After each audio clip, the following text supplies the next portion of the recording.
Middays with Mark, so on 97.5. Hello, hello. It's a Friday morning, not a football Friday. We have to wait till Monday for the Eagles. Hopefully get off the schneid. We say good morning to Ray Dunn. Good morning, Raymond. Good morning, John. How are you? Are you Raymond or Ray Field? Raymond. You're Raymond. Yes. Like Ray Dininger, who's Ray Field. I did not know that. You're Raymond. Ray Field? Yeah. Really? Yeah. Yeah, not a lot of... Well, I mean, Raymond isn't that's not a younger person's name, right? You're an old soul. Yeah. Raymond. I'm a fifth. Right, exactly. It's a family name. Right. Yes, you're Raymond. Do a lot of people just go Ray now if they're going to go with the name? Or are we done with the name Ray entirely? I don't think Am I there's the a lot last of a generation? There's not a lot of Rays and Bryans and Dougs and those unless you're expecting a child coming up here soon, right? Right. Yeah. So. Oh, sorry, I wasn't supposed to announce. No, it's all right. Yeah, I'll just deal with those questions later from the family. And we say good morning to handsome Harry Mays, who is still on the injured list, but he's able to make it in today. Hi, Harry. Hey, what's going on, Johnny? How's the Ray? throat? It's a little better. Doesn't sound great. No, it doesn't sound good. Can we get some tea in here? Can we get some tea. herbal tea? Tea doesn't work. That's a joke. Drink some tea. With honey, doesn't work? No. For a sore throat? I think there was a Rayfield Wright that played for the Cowboys back in the day. That's the only other time that I knew of that name, Rayfield. Check, Google it, see if I'm correct. Rayfield. But you're right. That's an old school, old time name. So is my name, as is Harry. Raymond. Correct. Yeah. Yeah, you got it. Rayfield Wright. Rayfield Wright played for the Cowboys in the 70s. Offensive tackle. Okay. There you go. Not a lot of other Rayfields out there. No. Or, I mean, everybody loves Raymond, so we know that was his character on TV. Yeah. Well, there you go. Well, we are set to go. A lot to talk about today. Last night, entertaining game. Got close there in the second half. The Lions pulled away, but really, I mean, a huge loss for the Cowboys, a huge win for the Eagles. It takes a lot of pressure and stress. Now, it doesn't mean that this makes them any more likely to win the Super Bowl. The Eagles still have to turn things around, but at least getting to the playoffs. The Cowboys are not making the playoffs without winning the NFC East. No. It's virtually impossible. They have a 9% chance now to make the playoffs, according to Next Gen Stats, NFL Next Gen Stats, with the loss last night. They would essentially, the Eagles now just need to go 3-2. They win the NFC East. Correct. And the Cowboys would have to run the table, and then it wouldn't matter. They go 3-2. If the Eagles were to go 2-3, which is still very much a possibility, the Cowboys would have to win out. And their schedule is, schedule's relatively easy. The home game against the Chargers is the most difficult game for the Cowboys. But Cowboys home against the Vikings, home against the Chargers, at the Commanders, which may be a difficult game, and at the Giants. Who knows with Jackson Dart, and the Cowboys come up small in games like that too. We've seen it over the years. Yeah, how'd that Cowboys defense look last night? Did not look good. Everybody talking about this new Cowboys defense. You go to Detroit. Detroit is such a different team in their own building, and especially they had Amon-Ra St. Brown available last night. Which is amazing. It is amazing, from the ankle sprain. And it was entertaining if you like points. Yeah, Jahmyr Gibbs looks like the best non-quarterback in football. Oh, terrific He player. is unbelievable. Great receiver out of the back. I was one of the people that laughed at the Lions when they overdrafted him in the first round. Like, he was a second-round pick, because the Eagles apparently were looking at him maybe in the second round. The Lions said, nah. Jack Campbell, who they got ripped for drafting him too early, he had a sack last night. He's turned into a really good player. But that was a huge win for the Lions. They're fighting for their playoff lives to try to get in there. And so are the Cowboys. So now the Cowboys really in big trouble. But the Eagles need to take care of themselves. They do. They need to take it. Like, they can't be worried about, it's a little bit less pressure. The Cowboys probably aren't going to win the division. Hey, it's all great you make the playoffs. You lose in the first round, you might as well not make the playoffs. We're going to be pissed. So, Dallas now 10th in the NFC at 6-6-1. 6-6-1 to 4 games left. They win out. They go 10-6-1, which means the Eagles would need to get to 11 wins, which, if they play like they played against the Bears, they're not getting to 11 wins. They're just not. If this offense looks the way that it did, because you know what, Harry, as we know what we learned yesterday, the defense may not be able to carry you into the playoffs. Jalen Carter going to be out for, it says week to week. To me, this is a month. Maybe they try to get him back for the end of the regular season if they need that game. which they may. Yeah, they may. But, I mean, get to 11, you got to beat the Commanders twice and the Raiders. If you win this week, the division's wrapped up. Yes. But if you lose this week, you still have the Raiders and the Commanders twice. Let's just say Buffalo needs that game and wins it up in Buffalo.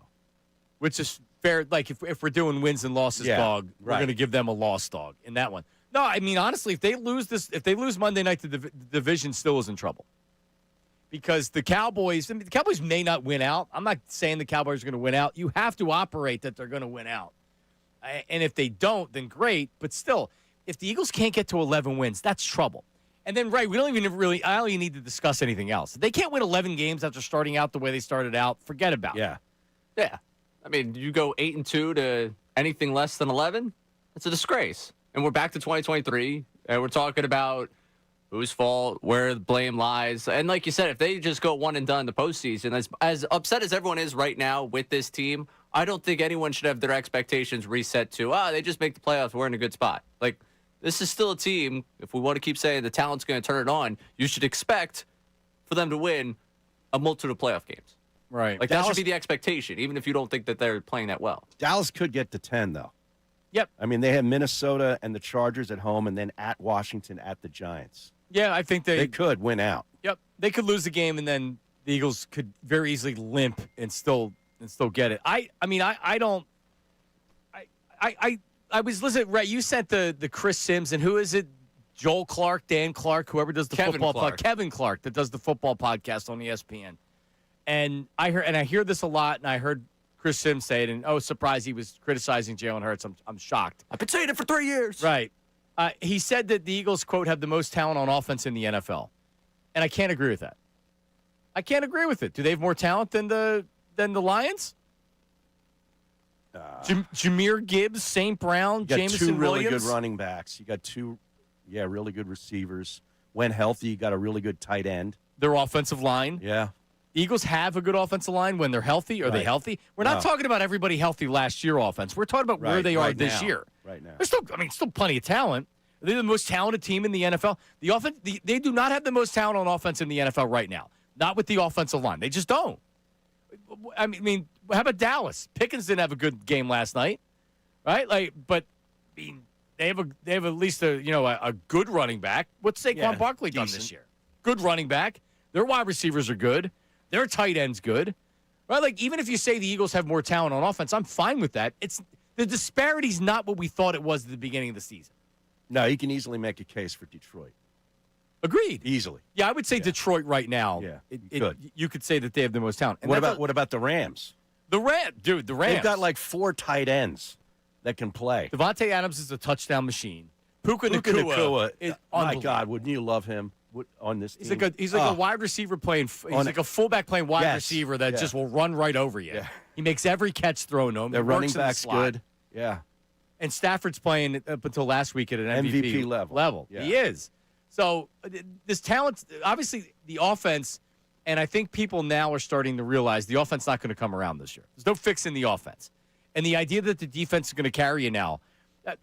Dan Orlovsky, and we'll play for you coming up. Dan Orlovsky had said that this is a bottom 5 defense without Jalen Carter. I don't agree with that. 5. That's ridiculous. Yeah, that's stupid. I don't agree with that. But, I mean, he's the guy that he's the anchor. He's the force multiplier. Yeah. Makes the ends better, makes the tackles better, makes the linebackers better, commands the double teams. It allows Zach Bond to get in there, allows Nakobe Dean to get in there. He's the force multiplier. It's a huge loss. And we'll talk to Tim McManus coming up about him later. I like that force multiplier. Damn right. Where'd you get that? Stole it from somebody. I love it. Stole it, right? It's yours now. Okay, if you don't know where it's from, then it's fine. It's yours now. Heard it first here on Middays with Marks. That's right. What about you, Ray? You heard that in your play-by-play? You ever used that? I'm using it on Tuesday night. Well, there's no force multipliers How about that? for Temple basketball. Let's just get one thing What happened to LeBron Frames? I haven't heard from him since he had the... He's been blocking a few shots, but that's about it. That's about it? It's a big blocks in that second half. He did. Needs more buckets from that team in the second half. Yeah. Get back to me when that happens. Poor Harry and Ray. All right, so here's the question, and here's what I have for you, Harry. All right, because it's Friday, we go into the weekend, the game's on Monday, and I'm sure we'll discuss the same thing on Monday. How confident are we right now that the team is not only winning on Monday but turning it around? Because it's easy to limp into the playoffs and be able to get 10 or 11 wins and then lose and go home. But does anybody actually believe that this will be? I know John's been talking about it this week. John Kincaid's been talking about how he still believes in the Eagles and the NFC. Up until last week, I mean, you could look at our Instagram account. I was talking about how nobody in the NFC really scares you, and the Rams are the only team, and you can beat everybody else. And I don't think they can beat everybody else anymore. I'm still getting a lot of replies to that video on my Instagram. How'd this work out? It didn't work out well. It didn't work out well. So how do we feel? I mean, Friday took a lot out of me. Oh, yeah. A lot. I mean, that was an emasculating situation, what the Bears' offensive line and that run game did to the Eagles, because I did not see that coming. Okay, I had no idea about the Jalen Carter injury, and I'm sure that had a good bit to do with his performance. That said, they took their soul on Friday afternoon. They did. Okay? I respect the Bears now. They're no longer on my no-watch list. I've knocked the Steelers onto it, and the Bears are out. No, I totally agree. They look like the team we want to be. Remember when your team is like that, and because the Bears haven't been good for a long time, and your team is like that, you're like, oh yeah, like, we can win anywhere. Fun. Yeah, we could look at that. We went to Philadelphia. We ran them over. We're physical. The Bears beat the Eagles like the Eagles were beating teams last year. Yes, and like the Eagles were beating teams in 2017. Just running them over in the second half. Like, nah, this game's over. We're just going to run it down your throat. And the Eagles look like they wanted nothing to do with it. It was really. We saw that against the Giants, too, in the second half in that loss. 610-632-0975. It is Middays the Marks. That's Harry Mays. 610-632-0975. Dan Orlovsky says the defense without Jalen Carter is a bottom 5 defense. We'll play the audio. We will discuss. And how are you feeling about the team? Is this something that I can't imagine anybody's going to call in today chesty saying, team's fine, you guys are overreacting. We want to hear from you either way. Middays with Marks, 97.5 The Fanatic.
losing Chris Jones. Yeah. It's enormous. When this guy's on the field, this is a top 3 to top 5 defense. Okay, plays on the field, we're talking 5 yards per play, 4 yards per rush, sack percentage way up. Now, when he's not been on the field, this year, almost a yard more. Over a yard per rush more, almost a yard per rush more, but the pressure on the quarterback. And so that's the bottom line. The thing is the thing that stands out. That would be bottom 5 in the NFL. So this is, quite frankly, when Jalen Carter's on the field, it's a top 5 defense. Yeah. When Jalen Carter's off the field, it's a bottom 5 defense. Man, I mean, is this Reggie White that we're talking about here? I mean, Jalen Carter's a great player. I don't think you can go from a top 5 defense to a bottom 5 defense because one player. That's extreme. Sure is. That's extreme. I mean, that's ESPN. I know, and Dan, I think Dan does a really good job. But yeah, if you just say, yeah, it really hurts the defense, you don't get a clip out of it, and we're not playing it. Right. You say it's a bottom 5 defense, now we're talking about exactly. It. They know what they're doing. Yeah. The graphic that accompanies it that he's talking about there, where he's trying to talk about numbers. Yards per play with Carter on the field this year, 5.1 yards per play for opponents as compared to 5.9 when he's off the field. Yards per rush, 4.2 yards per rush when he's on the field, 5.1 when he's off the field. And the sack percentage goes from 6% to 2.6% on versus off. He plays the highest percentage of snaps of anybody on the team. So you're talking about a very small sample size of when he's not on the field. Right. Let's see what it looks like when he doesn't play at all. Which is incredible, by the way. When he plays, he's on there for 90% of the snaps. Which after Friday's game, I had, because you're trying to figure out where he was on Friday against the Bears, because you didn't notice him at all. He was just, and then you find out he's got bad shoulders, and that contributed to it. But a lot of people were saying he plays so much that he could be getting worn down by this point of the season. Well, especially when the offense keeps going 3 and out so much. I mean, this is a cumulative effect. It is. If you ask me. Jalen Phillips is questionable. He had a concussion in the game. We haven't really heard from Jalen Phillips in a couple of weeks. He made a couple of plays on Friday, but before the concussion, he was not as good against the run as I thought he would be. Yeah, the run was really the problem. He harassed the quarterback a few times. All right. But with Jalen Carter out, now you have Jordan Davis. You have a Jomo who's more of a pass rusher than – like Jalen Carter controls the line of scrimmage. He's taking 2 blockers. Obviously, Jomo's not going to do that. He implodes the pocket. Oh, my God. He's always getting push up the middle. Yeah. Byron Young and Ty – now are we going to meet Ty Robinson for the first time this year, the draft pick? I would think so. If he can't get on the field this week. I don't think they have any other options. They don't. They're going to play BG, and then they're going to have to make him a defensive tackle in nickel situations and passing down. I mean, I don't think they're a bottom 5 defense without Jalen Carter, but no, this certainly doesn't help the defense. No, it doesn't. And the other coach doesn't need a reason to want to run the football more. He loves to run the football. He just happens to have a big arm quarterback where he's like, I don't really need to run the football that much. Now it's like you look at what the Bears did to the Eagles. He's got a couple of capable backs. They're getting one of those guys back. The rookie, Hampton is going to be back. Marion Hampton's coming back, so I expect a heavy dose of that. I mean, absolutely. Yeah. Well, last year, Herbert was throwing the ball almost like Jalen Hurts. Wasn't throwing the ball a lot. Right. Remember what he did when he was, somehow the Vikings still drafted J.J. McCarthy.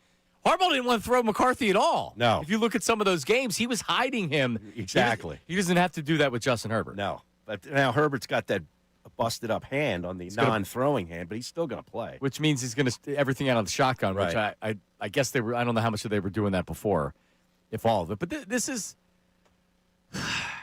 this line move. We know where this is. It moved in favor of the Eagles. Yeah, see, like that. It was like 1.5, and then it was 3. This is Harry. This is no one wants to hear 2023. Or we've had people that are mad that we keep talking about 2023. In 2023, Vegas kept giving these lines that were Eagle lines, even though they were losing games. And it's like, well, Vegas is expecting them to bounce back. And they kept losing. I don't know, man. I get that same feel where they're getting this respect from Vegas. I'm wondering if they're trying to bait people in the. No, that's what I'm saying, like they did with the Cowboy line last night. They baited me in. Me too. Wow, 3.5? I could see the Cowboys losing by 3. Let me check the BetParks app right now. I have a 2.5. Eagles are 2.5. So okay, so then but still it's Jalen moved. Carter line or news has brought it back down 0.5 point. What's the text line saying about all this there, Raymond? Yeah, we got John here from Jersey saying that he is concerned about the running game getting going against the Birds. The Chargers, basically what you guys just lined out. The Chargers run the ball at a really high level. They're getting their rookie running back, and this team looks like it could really out-physical the Eagles. But they also their offensive line's banged up too. They're missing two of their tackles, and they're really good tackles too. Yeah. Is Becton even playing right now? I was reading something where like it was like there he could be cut. He's been so bad. So there hasn't been a lot of talk of it's Tyler Steen. They miss Becton. No, Becton sucks when he doesn't have Stoutland. Okay, who revitalized his career for a year and got him paid. Well, I mean, isn't that crazy? Is that what happened in part, or is it because the offensive line was so dominant and healthy, you can just plug and play the guy and say, hey, you're going to be a road grader. Get out there and run the ball. What the Eagles did last year with running the ball, I don't think it's ever going to happen again.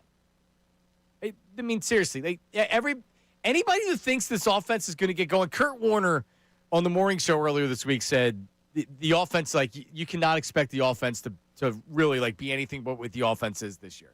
We had James Palmer on yesterday. I said, well, what are people saying around the league? They're not expecting the offense to get back to what people think it is. Last year, the offense was predicated on Saquon Barkley and that offensive line. There was the passing. Do we not remember the passing offense last year struggled a lot? What's the problem with the offense, A.J. Brown? The passing offense. Mm-hmm. Don't people remember that we were as frustrated last year with the passing offense as we are? Maybe not as much, but nearly as much. But they were able to run the ball, and the defense developed into this great defense. Now the defense is struggling a little bit. You don't have Jalen Carter. Let me Kurt Warner said that you're crazy if you think the Eagles can't bounce back and make a Super Bowl run. Really? Why am I crazy? Did he not watch what happened here 2 years ago? You know what? No. And I know the defense, we didn't have the defensive coordinator, but now the defense got a big injury. And your safeties have been banged up. Yep. Okay? So, I'm not saying it's going to be an implosion, but I could see him losing Monday night. All right, coming up, we talked about James Palmer. We'll play what might not be panicking, but what is everybody else saying? We have that for you coming up next. Middays with Marks, 97.5 The Fanatic. Now on 97.5 The Fanatic Sports Update. Somehow the Sixers win. I'm Ray Dunn with this Fanatic Sports Update. The 76ers once led the Warriors by 24 points last night before collapsing in the fourth quarter, finding themselves trailing by a point in the final seconds of the game. Take a listen to how it sounded right here on 97.5 The Fanatic. Maxey dribbles to the right side, hangs, fires, short, rebound up, and in. Bona put it in. Point 9, Warriors inbound. Melton has it, blocked, and the Sixers win the game, and they storm the court. Tyrese Maxey with the block at the buzzer of DeAnthony Melton. VJ Edgecombe with the layup to give the Sixers the lead. 99-98 your final. The Sixers beat the Warriors, and they're back in action quickly tonight at 8 o'clock. They play the Bucks. You can hear that game right here on 97.5 The Fanatic. Last night, chances the Eagles win the NFC East continue to soar as the Cowboys lost 44-30 to the Lions on Thursday Night Football. Of course, that doesn't help the Eagles with the actual on-the-field product that they're still trying to figure out at a Monday night's matchup with the Los Angeles Chargers. Flyers return to action this Sunday at 1 o'clock against the Avalanche. You can listen to that game right here on The Fanatic, and the World Cup draw is later on today. This update is brought to you by Super Sure. Do you own a small business? You need to hear this. A seismic shift is coming. It's time to get Super Sure. Not kind of sure, not pretty sure, but Super Sure. Coming soon. I'm Ray Dunn, your home for the Sixers, Flyers, and the best birds talk in town. 97.5 The Fanatic and 97.5thefanatic.com.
Can they fix it? I still think the national perspective is there's too much talent, and this team is not that far removed from one of the most convincing Super Bowl victories we've seen in recent memory, that it is fixable. But the panic is certainly there. And what's gone wrong, what's kind of nationally the perspective is, honestly, Kellen Moore's a good coach. Like, that's what's getting brought up to people I talk to, is that Kellen Moore's a really good coach. There's a reason he got a head job. There's a reason he's been pursued the way he's been throughout his career and the success he's had at his stops, including Philadelphia. That Kellen Moore's a really good coach. That's part of the conversation right now. Yeah, that's a James Palmer, our local guy. I disagree with the Kellen Moore thing. I said it yesterday.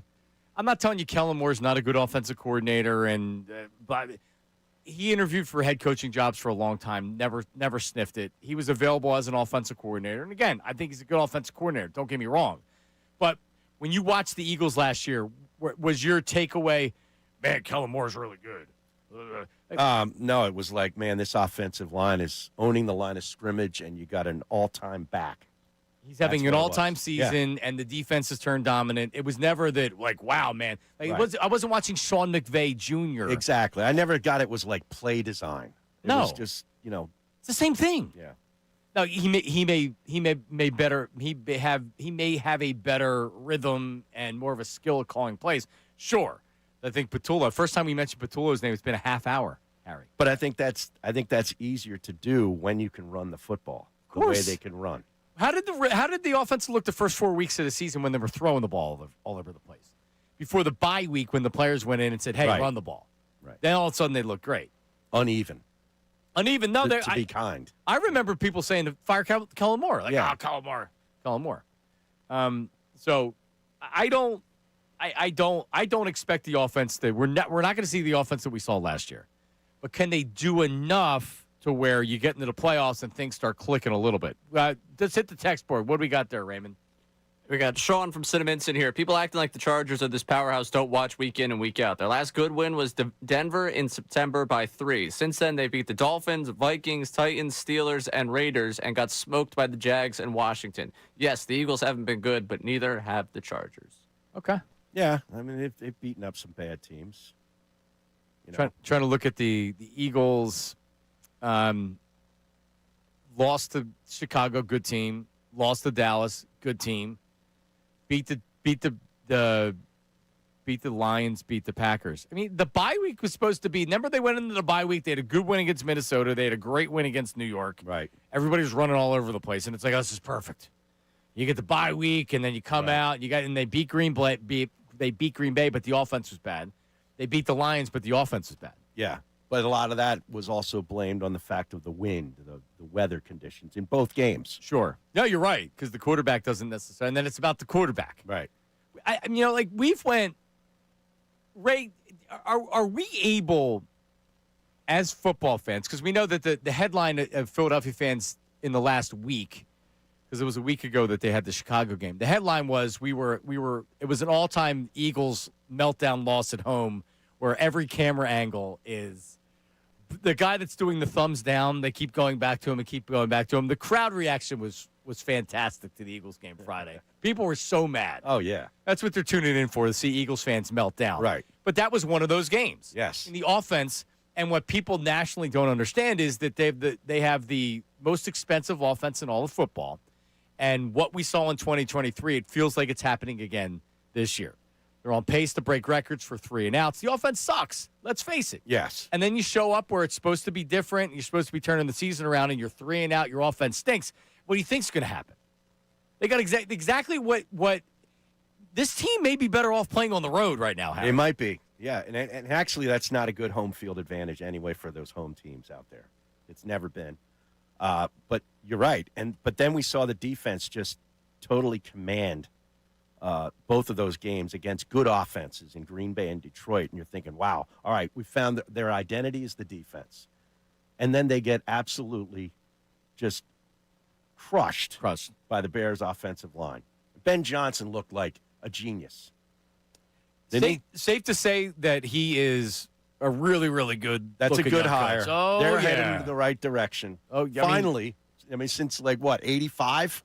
Oh no, Rex Grossman. The one outlier, one glitch year. So that was Rex Grossman. Also, the Eagles beat him in the playoffs in 2001. They won 13 games. Maybe it was 2000. The Bears won 13 games. A lot of those games were close games that they ended up winning. I remember Mike Brown, the safety that year, had a bunch of late pick sixes. I forget that Bears team. Brian Mitchell knocked Mike Brown out in that playoff game on a punt return. Brian Mitchell had the ball. And over by the sidelines, I guess Brown kind of slowed down, and B. Mitch just ran him over when he was going over the sideline, knocked him out with a concussion. Oh, wow. So, to your point, those Bear teams are not normally good. This few is and different. far between. This isn't a one-year outlier. And they're playing a last-place schedule, and its schedule hasn't been difficult. But still, what they did to the Eagles at home, that's how they want to win. Yeah, and to the texter's point, it's not so much that I'm sitting here saying the Chargers are great. It's more about what the Eagles are right now. Agreed.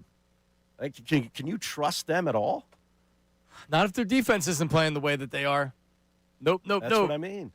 Yeah, Chargers, so they won their first 3 games, lost to the Giants. I know they lost on the road to Jacksonville a few weeks ago.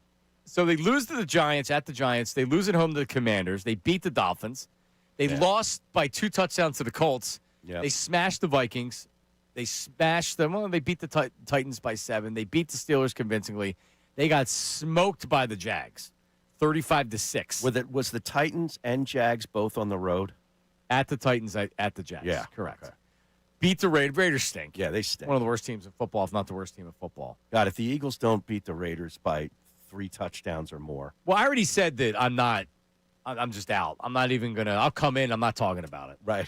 I'm out. You're done. You'll move on to the hot stove. What are you doing, Ray, if they lose? Or is that a different bet? No, they don't make the playoffs. Okay. So if the Eagles don't make the playoffs, Ray's going to walk from his apartment to work. I saw you guys. I saw that on social media yesterday somehow. Which, getting home last night and seeing that Thursday night score was a beautiful thing. I was like, hey, thanks, Lions. Appreciate you. I'm not going to have to walk in the cold. Way to take care of business for me.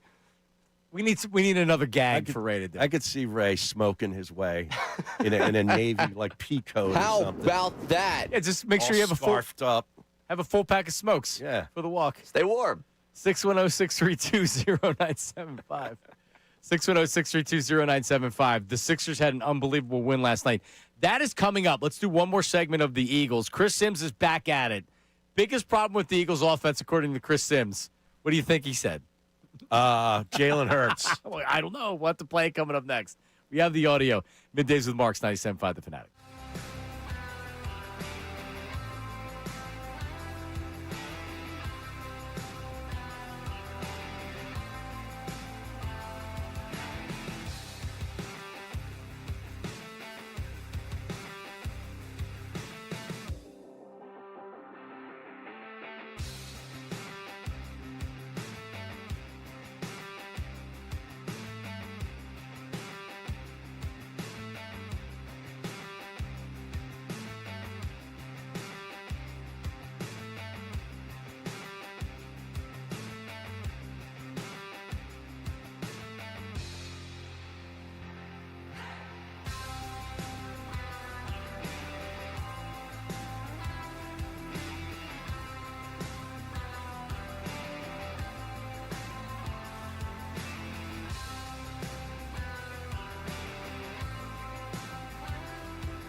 right, we're back. It is Middays with Marks, Harry Mays, Ray Dunn. Football Fridays brought to you by Norristown Chrysler Dodge Jeep Ram. Driving to great deals at the fall sales event at Norristown Chrysler Dodge Jeep Ram. Great deals all month long on a Chrysler, Dodge, Jeep, or Ram. Visit NorristownChryslerDodge.com. Make sure you're watching on YouTube. If you don't get a chance, maybe you work from home, especially on a Friday, Harry. Everybody works from home. Our parking lot isn't. Oh, it's totally empty. Right. Yeah. So Mondays and Fridays, traveling and then parking here at the office is very easy. Very easy. It's a breeze. So a lot of people not having their normal Q2, Middays with Marks. There's a lot of people in the chat, right? People watch and they chat along. Yeah, a lot of discussion about Ray walking to work. Yeah, you should just have to do it regardless.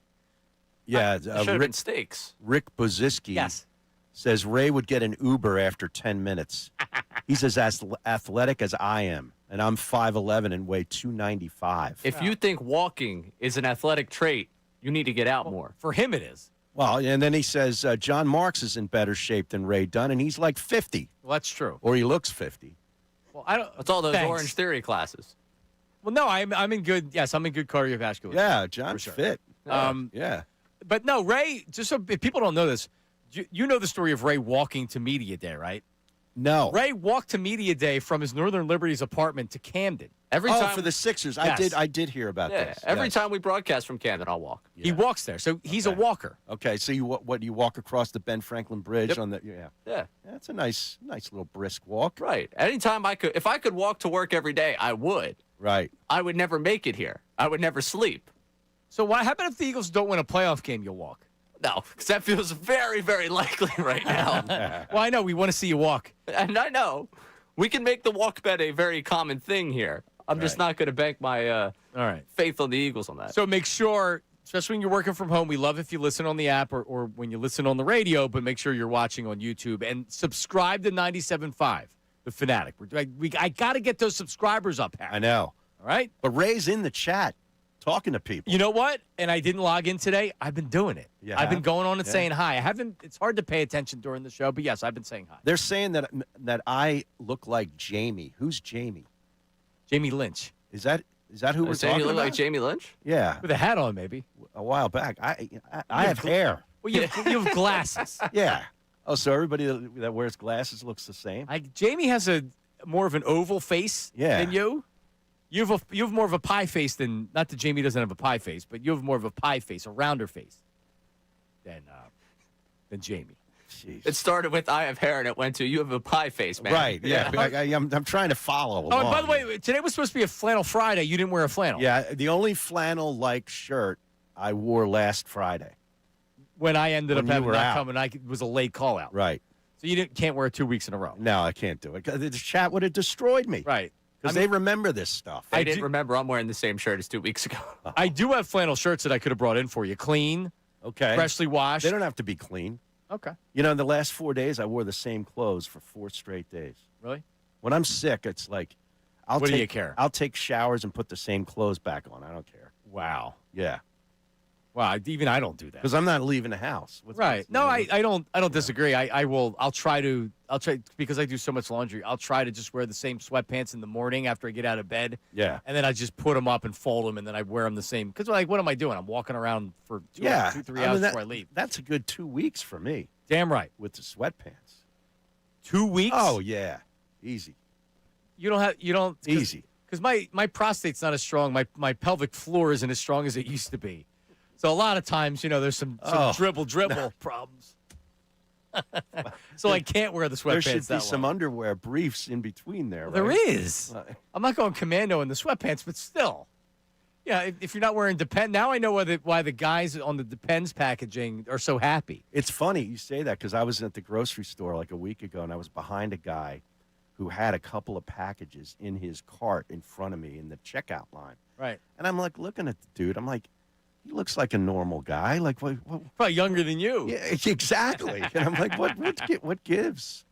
Well, urinary incontinence is a real thing, Harry. I guess. I need to.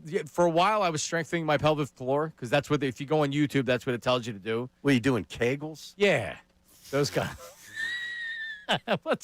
I'm telling you, like I have to go right now. Yeah? If I leave the house in the morning, by the time I get to work, it's like, where's the bathroom? Oh, wow. If I go from like when I used to drive up the parks to do stuff at parks, Yeah. I'd be peeing before I go, and then it's like I'm on the turnpike being like, I gotta go to the bathroom. I can't then. So do you just pull over?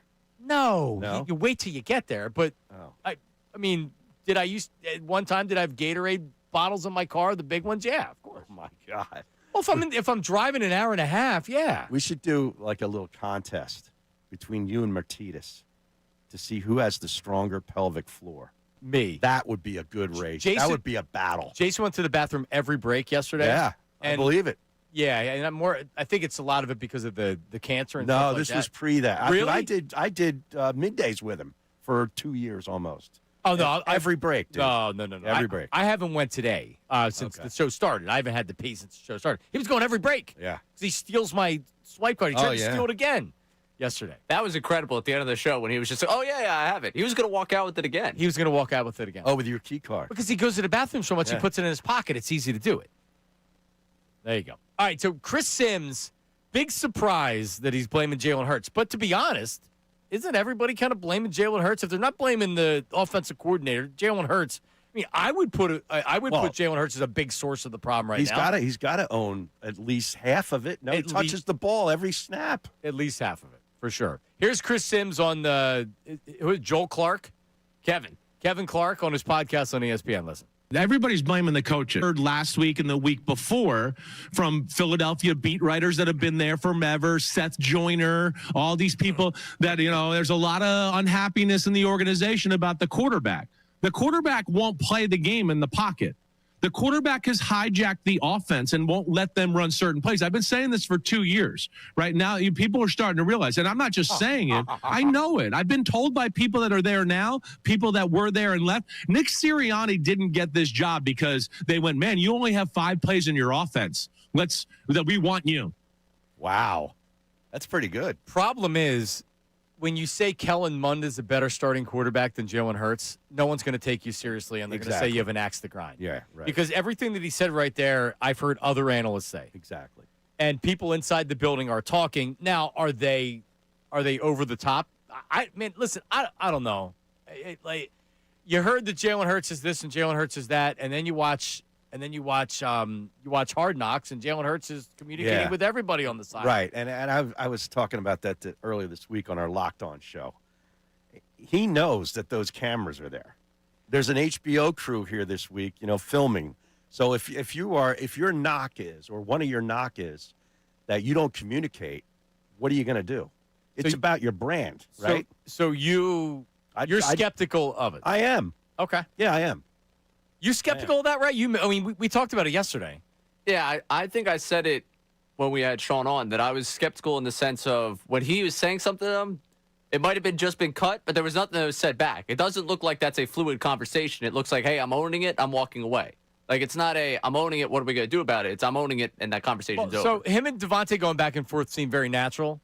But then when he walks over to go talk to the receivers afterwards, when he gets back up after that back and forth and starts saying, like, hey, I'm going to be about it, he just kind of walks through. I'm not saying you guys are wrong for being skeptical of that. I don't think that's the case. Last year because 2023 turned out to be such a disaster, one of the things that he did, and I'm sure he was told by the organization, which was like, listen, like you have to got to be more vocal. You got to be one of the guys. They're looking to you. You can't be separating yourself when things are going wrong. But last couple of weeks, we saw him. He was breaking down the huddle. He was on the sideline taking responsibility and stuff. To your point, when they were mic'd up and there's cameras around, I don't believe that. I think that these guys behind his back may feel a certain way about him, and I think most of that is because he's not a great quarterback on the field. The wide receivers are frustrated because he won't make the throws because he's gun shy. I think that's the biggest thing here. Well, the one wide receiver needs to be quiet because he's getting targets. Big time. The last 2 weeks, he's been getting a lot of targets. He's looked good, too. Yeah, yes. 610-632-0975. A wild finish last night for the 76ers. Wow. What an ending. We'll play it for you. Tom McGinnis on the call, and we'll break it all down. That's coming up next. Middays with Marks, 97.5 The Fanatic. Now on 97.5 The Fanatic Sports Update. Absolute chaos. I'm Ray Dunn with this Fanatic Sports Update. The 76ers look primed to cruise to a win over the Warriors. Last night they led by as much as 24 points, and then all of a sudden they found themselves trailing in the final seconds of the game. VJ Edgecombe with a putback layup to win the game. Tyrese Maxey had a game-sealing block on DeAnthony Melton running down the floor to block the shot at the close of the game. Take a listen. Post-game, VJ Max talked to the media. I just tried to make a play, and then, he made a hell of a play blocking the shot because he had a clean layup. Mel was not making that. I'm not taking my chances. Reset probably on like a 4-2 or something. Maybe it was a 4-2-40, but they're going to have to get their legs back under them tonight as they go with a back-to-back against the Bucks. 8 o'clock start. You can listen to the game right here on the Fanatic. Last night, chance the Eagles win the NFCs took a jump up even more as the Cowboys lost 44-30 to the Lions on Thursday Night Football. The Birds, of course, trying to get themselves ready for Monday Night Football against the Chargers out in L.A. Flyers turn to action this Sunday at 1 o'clock against the Avalanche. You'll be able to listen to that game right here on the Fanatic. This update is brought to you by Allstate. Wish you could save on home insurance? With Allstate, you could easily save and get quality protection. Check Allstate first for a quote today. You're in good hands with Allstate. I'm Ray Dunn on your home for the Sixers, Flyers, and the best Birds talk in town. 97.5 The Fanatic and 97.5thefanatic.com.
Short, rebound up and in. Bona put it in. .9. Warriors inbound. Melton has it. Melton puts it in. Block. And the Sixers win the game. And they storm the court. The 76ers win by a point. Melton then had a court length pass. He went in and the Sixers blocked that. Tom McGinnis on the call right here on 97.5 The Fanatic. You're home for all your 76ers action, Harry Mays. Pretty exciting. So I was actually going back and forth. The Warriors, I love watching Steph play. Draymond actually left with an injury, but I was going back and forth with the game, with the Thursday night game and the Sixers. Sixers had was it a 22-point lead at halftime or something like that? They had, it was at most a 24-point lead. Yeah. They led 30-10 after the first quarter. It looked like the entire era of them shooting the basketball well was coming back, crashing to the mean in one game.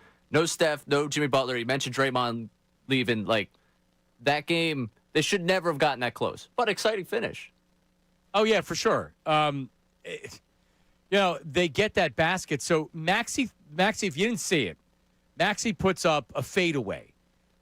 Clock is winding down, and it was actually VJ Edgecombe who catches it. Didn't even come close. It wasn't blocked, though, was it? I don't think so. I don't even think it was blocked, but it didn't come close. Edgecombe gets it on one motion, throws it up and in. There's 0.9 seconds left on the clock. And I don't think the Warriors had any timeouts left, or they probably would have called it. Left. Yeah. So the Warriors, from the baseline, just heaves it because Melton starts running. How the hell the Warriors even had a chance on that is unbelievable. To get a shot off. Yeah.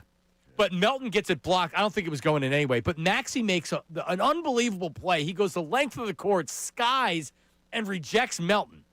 But the fact that they were able to get what should have been a basket, really, with 0.9 seconds without a timeout and setting up just an inbound and a shot's unbelievable. You know how many youth coaches are sitting there like, that's why you get back on defense. Right. Got to finish the game. Got to finish the play. No lead is safe in the NBA. Nope. I mean, that was what a wild end to the game. But listen, Sixers get a win. Couple games over 500 now. Joel Embiid did play last night. 0 for 5 from 3.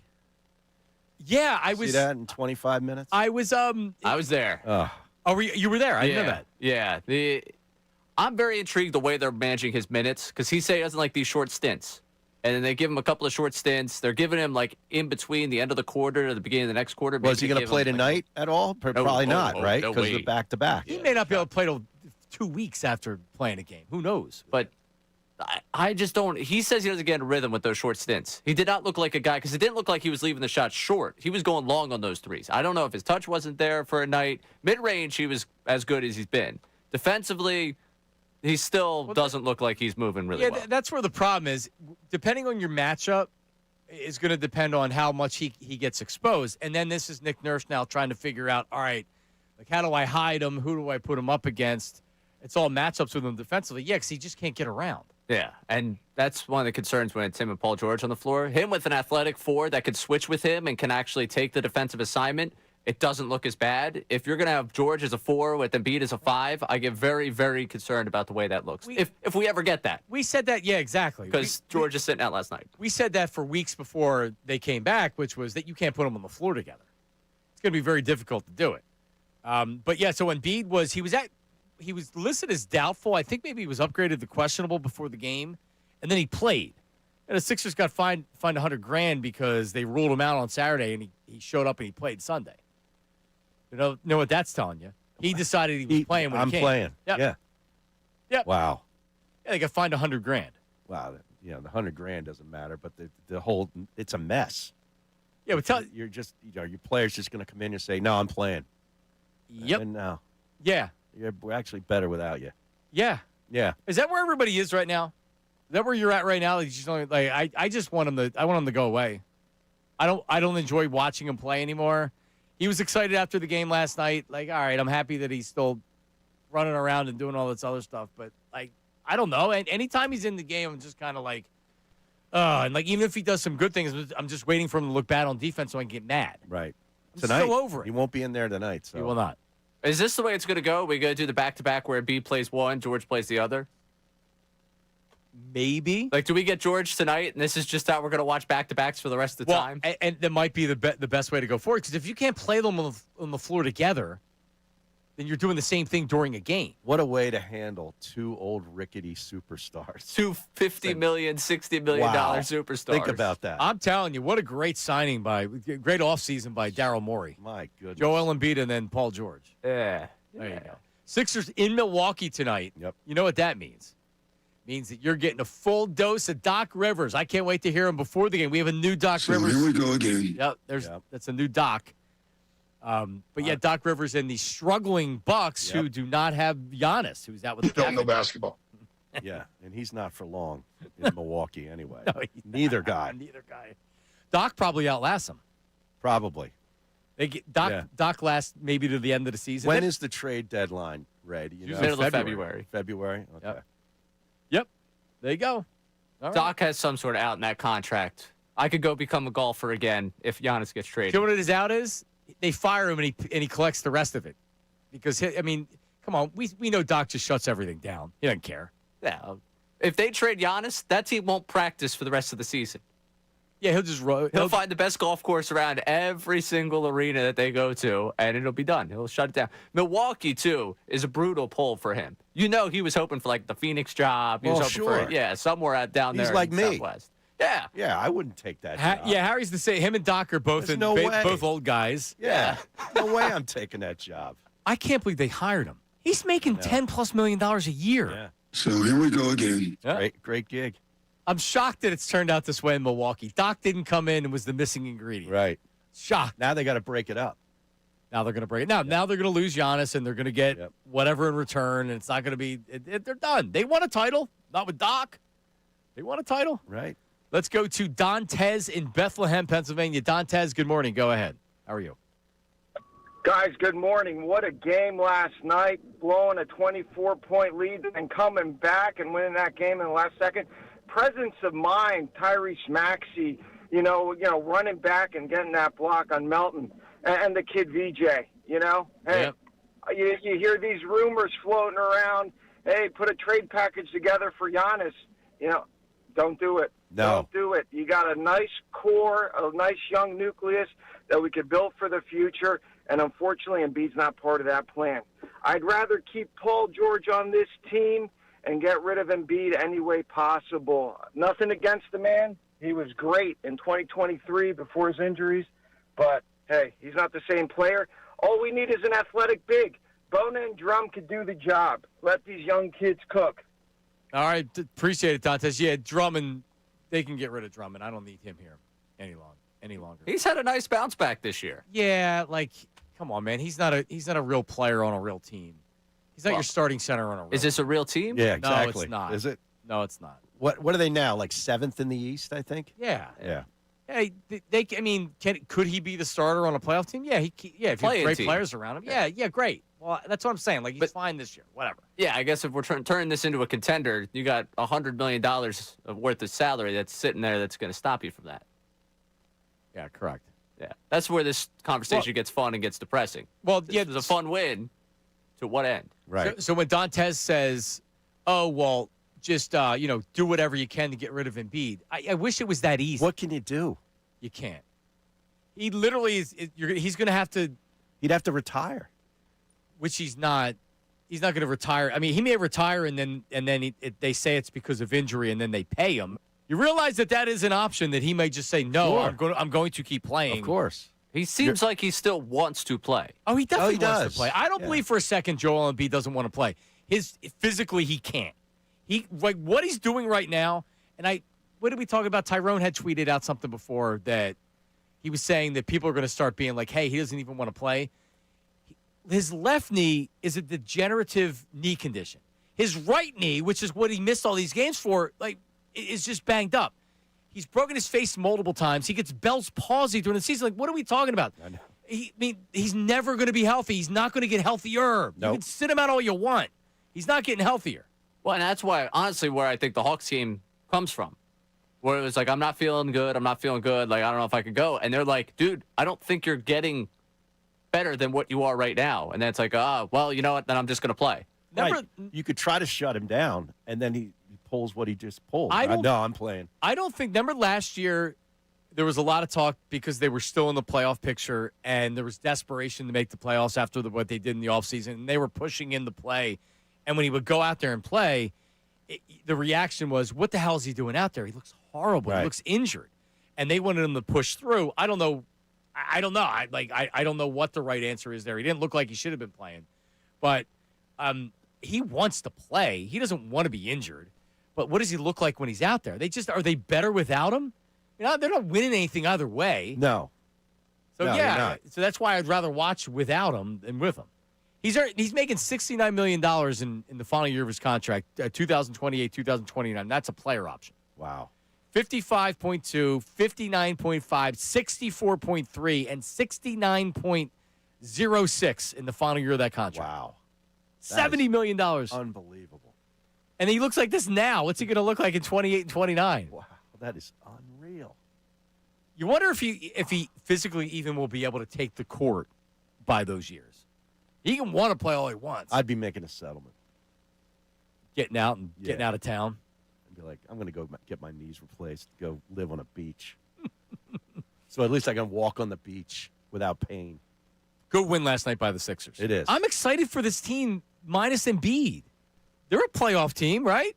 Maxi's playing at a starting all-star level. Yeah, he's playing at an MVP level. Yeah, that's right, Harry. That's right. You bought in? I bet it. Yeah, I know. That's what I'm saying. But what There's was it no again? cash outs. Well, no, because You got to get to February. It was 150 to 1. And it was down to 85, I think, wasn't it, when you and I did the show last week? Yeah, it was down around 85. Might have been 80. Was it 80? You were almost like halfway down. Yeah, of course. All right. So they're not offering you a cash There's out. no cash outs. Not yet. Not yet. All right. Because everybody bought Edgecombe After one game. Yeah, now look at Rookie of the Edgecombe. year. Yeah, he's up winning squat. Yeah. 610-632-0975, 610-632-0975. All right. Listen, Herb from Northeast Philly, he guaranteed on the show yesterday, Harry, that Kyle Schwarber would be a Philly by December 11th. Well, we have fresh Kyle Schwarber rumors that a rival very interested in signing Kyle Schwarber. Who are they talking about? Next week are the winter meetings. We'll tell you about that coming up next. Middays with Marks, 97.5 The Fanatic. Hey, everybody.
It's a flannel Friday here. Middays of the Marks 97.5 The Fanatic. Were people commenting on my flannel? Hey, look, that looks good. Nice bright. I know what I'm getting you for Christmas now, Ray. Oh, An assortment of flannels, yeah. Going to Appreciate Kohl's. Kohl's has a good selection Yeah? of flannels, yeah. Yeah, Nice. No, I'd probably go up to the outlets in Eddie Bauer. Oh, Something they like Limerick that. there. That's close Yeah. to you. Yeah. Yeah. Philadelphia Premium Outlets. Philadelphia Premium Outlets in Saratoga. Yeah, that are 45 minutes without traffic from Philadelphia. Right. Forget it. Go 422. Yep. Well, it's a flannel Friday, football Friday here. Middays of the Marks 97.5 The Fanatic. As the winter meetings in baseball, Harry Mays, commence next week starting on Monday. And a lot of Phillies free agents are going to be involved in a lot of discussions down there.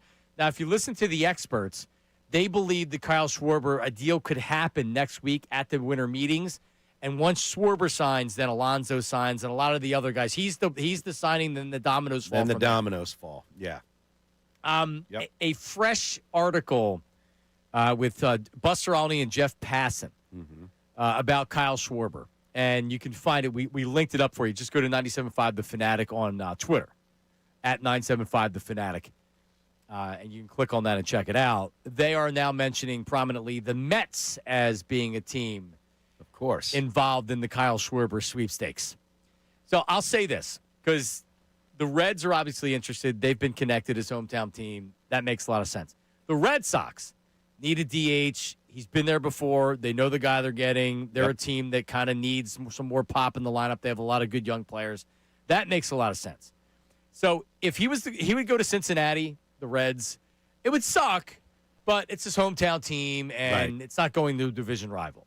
If he would go to the Red Sox, who I hate, that would really suck, but at least it's an American League team. Right. You can live with it. If he would go to the Mets, it's an absolute disaster. It can't and it won't happen. The Phillies will not allow that to happen. No? Right? I mean, they got they got an owner that just loves to spend money, even though they don't win. So John Middleton, I don't believe is going to allow anybody to outbid him unless you go into the 8-year type thing. So we talked about this earlier in the week, Ray. The Reds need to come out and make Kyle Schwarber an offer he can't refuse if they want Kyle Schwarber. So everybody's talking about 5 years potentially for Kyle Schwarber. If they gave him a 7-year contract for $200 million, the players' union would say you have to take. You have that deal. to take it, and it's his hometown. Yeah, right. And if the Phillies didn't come close to matching it, that's fine. But if the Mets offer one more year than the Phillies, if the Red Sox offer one more year than the Phillies, I think he goes to the Red Sox. The Mets, anywhere but the Mets. Ray? This feels like, what was it, 2 years ago we were doing the Aaron Nola thing, and the Braves all of a sudden appear. It's like, well, the Braves are going to give him this contract. It's like, are the Braves really going to give him this contract, or are the Braves going to threaten to do this because it's going to push you up to give a higher number to someone who probably shouldn't get that many years, and you're going to give a lot of him. Yeah. If I'm the Mets right now, hell yeah, I'm messing with the Phillies. Sure. Uncle Stevie's sitting up there like, John Middleton, you think that tobacco money runs forever? You think so? Then call their bluff. Well, you know what? He didn't care. But, I mean, to your point, they're in a no-lose situation because they probably like the player. And Steve Cohen is definitely the owner of the Mets, is definitely the guy that would be sitting there smiling and be like, yeah, put another $10 million on top of that. We'd lose it. Oh, my God. Could you imagine? And now Then we get Alonso. It doesn't mean it would be the wrong baseball decision. Right. But I think I already know what the reaction would be. And John Middleton, who's worried about putting butts in seats, you're allowing a guy that hit 50. How many home runs did they have this year? 55? 56. 56, yeah, because he came close to Howard. To leave and go to a division rival ain't happening. But what Harry said, Pete Alonso. Right. That would be the counter, right? All right. I made the case earlier this week that if Schwarber would leave, it would suck. I love Kyle Schwarber. I hope he comes back. If he would go to the Mets, it would be a disaster. There's still a playoff team without Kyle Schwarber if you sign replacements like Pete Alonso. Yeah, or how about this Japanese third baseman? Akamoto or whatever. I don't want Bring him. it on. I don't want him. Well, you'd rather have your boy. I'm skeptical of the guy. Oh, they'd get the bad Japanese player. Very skeptical. And but like All right, you can measure what this guy would be playing in Major League Baseball. Can you measure what he would be coming to the maniacs that live in this city? Yeah. That he starts off 0 for 20. Yeah. And he would never recover. Of course, but he's not coming here anyway. He's not. Because they would tend to want to go to a place with a large Japanese community, which West is usually Coast. the West Coast or New York. You can't fly direct to Tokyo from Philly. That's a problem. Right. Can't do that. Can John Middleton change that? But it would be fun to have all the Japanese media at the games every night. It would be so much fun. But I'm not saying not to. I'm skeptical of that move. But anyway, I still think they're a playoff team without Kyle Schwarber. So this wouldn't be the end of the season where you're losing a player and it's like, oh my God, we won't make the playoffs now. They still have great starting pitching. Dombrowski still knows how to put a roster together. And honestly, with Pete Alonso being able to play some first base, now you have a little bit of flexibility in the DH spot, which you don't have with Kyle Schwarber. Correct. Let's just hope, if it's not us, that it is the Reds, and the Reds offer up 7 years. Totally agree. I could live with that. I agree. Right? I don't think I would lose it. He could hit a lot of home runs in that ballpark. It would be, you know what? It'd be fun to see him in Cincinnati as long as they weren't competing against the Phillies. Ray's saying no. No. Boston. Go to the American League. I hate Boston. But they had the Kyle Schwarber experience, and they've been sitting there for the last 4 years watching the Phillies have this experience with Kyle Schwarber. Like, oh, man. They traded for him at the trade deadline, right? Yeah. They've had the, that should have been us kind of moment here.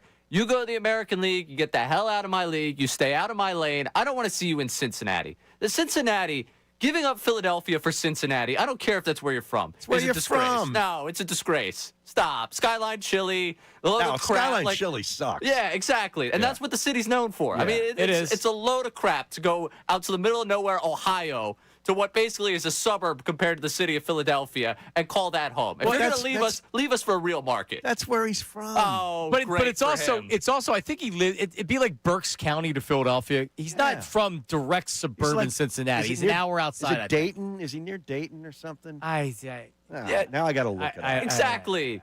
What are we even talking about? But We're doing Ohio geography. There's no reason for him to go back to Ohio. You're a star now. Go play in a big market. Forget the Reds. Well, we know you wouldn't care about coming back to your market. I'm surprised you're even working here and not some other market. We know what he's going to do with a play-by-play job. Yeah. I wouldn't go back to my home market. Berks County? No, No. yeah, Harry's not going back up to there. Not as many stations up there. No. I don't know. All I'm saying is that if he goes to the Reds, it'd be like, all right, it's his hometown. I don't think. By the way, I still am pretty confident that he's going to be a Philly. Not as much as a week ago. Right? I mean, a couple of weeks ago, you were sure that he was coming back. Would you walk to work if Kyle Schwarber wasn't a I Philly? would not. Because there is if the problem with baseball owners is that no one wants to make the Alex Rodriguez. Remember how Texas got Alex Rodriguez? Yeah. They offered him, was it 10 years, $144 million? It was so much more money than anybody else was offering. It was like what we're saying the Reds should do.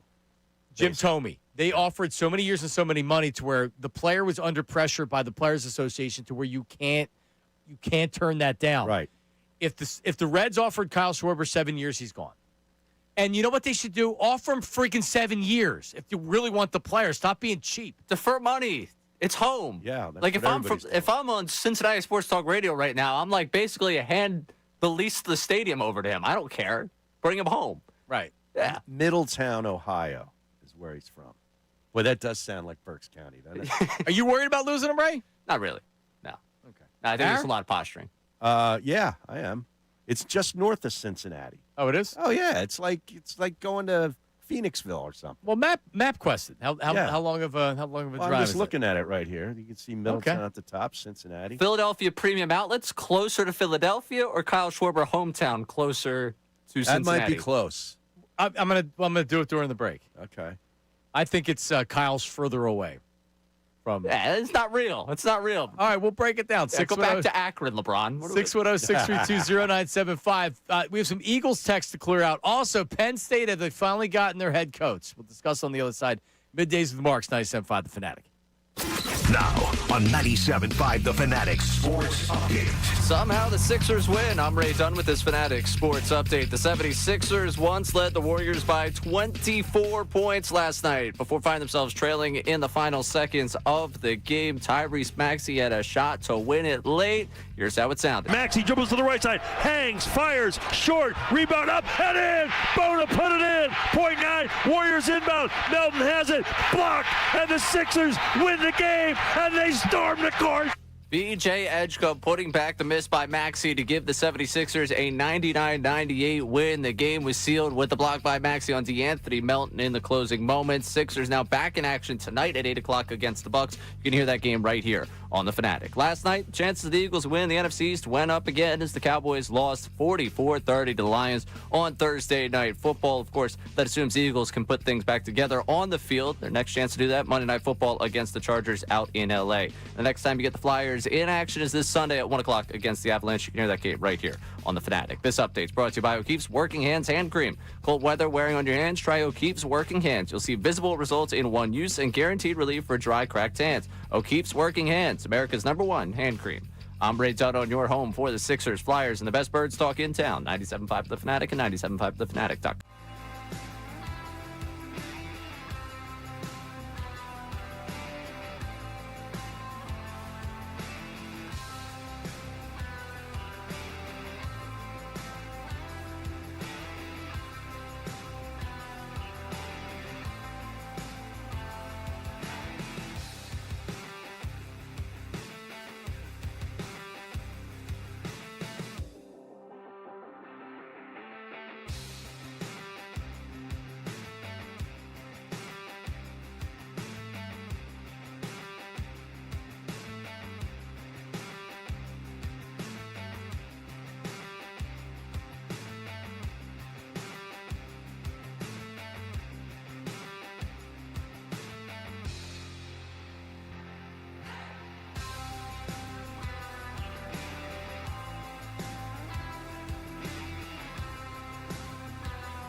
All right, Football Fridays on Middays with Marks, brought to you by Norristown Chrysler, Dodge, Jeep, Ram. Driving to great deals at the fall sales event at Norristown Chrysler, Dodge, Jeep, Ram. Get great deals all month long on a Chrysler, Dodge, Jeep, or Ram.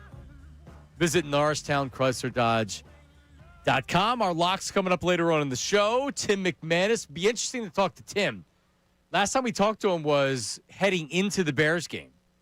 And I asked him for a prediction, and he said, yeah, I'm going with the Eagles right now, but I also want to get a vibe in the locker room before I really want to make an opinion on it.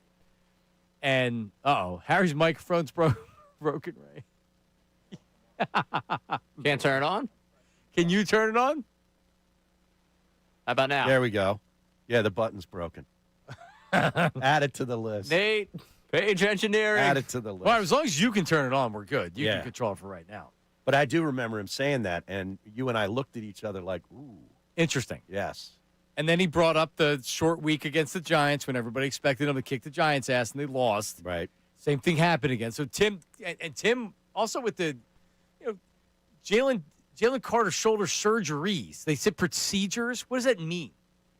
Is he getting PRP shots? That's what it's got to be. You don't get a torn labrum and you have surgery and be able to come back. Yeah, on both shoulders. Yeah. So we'll talk to Tim coming up. 12. That's 12:55. Ray. That's 12:55. All right, that's coming up. Boy, if Bayless has outdone himself. If Bayless, who is one of our, he's on social media watching the show. He's on YouTube watching the show. Where did he get?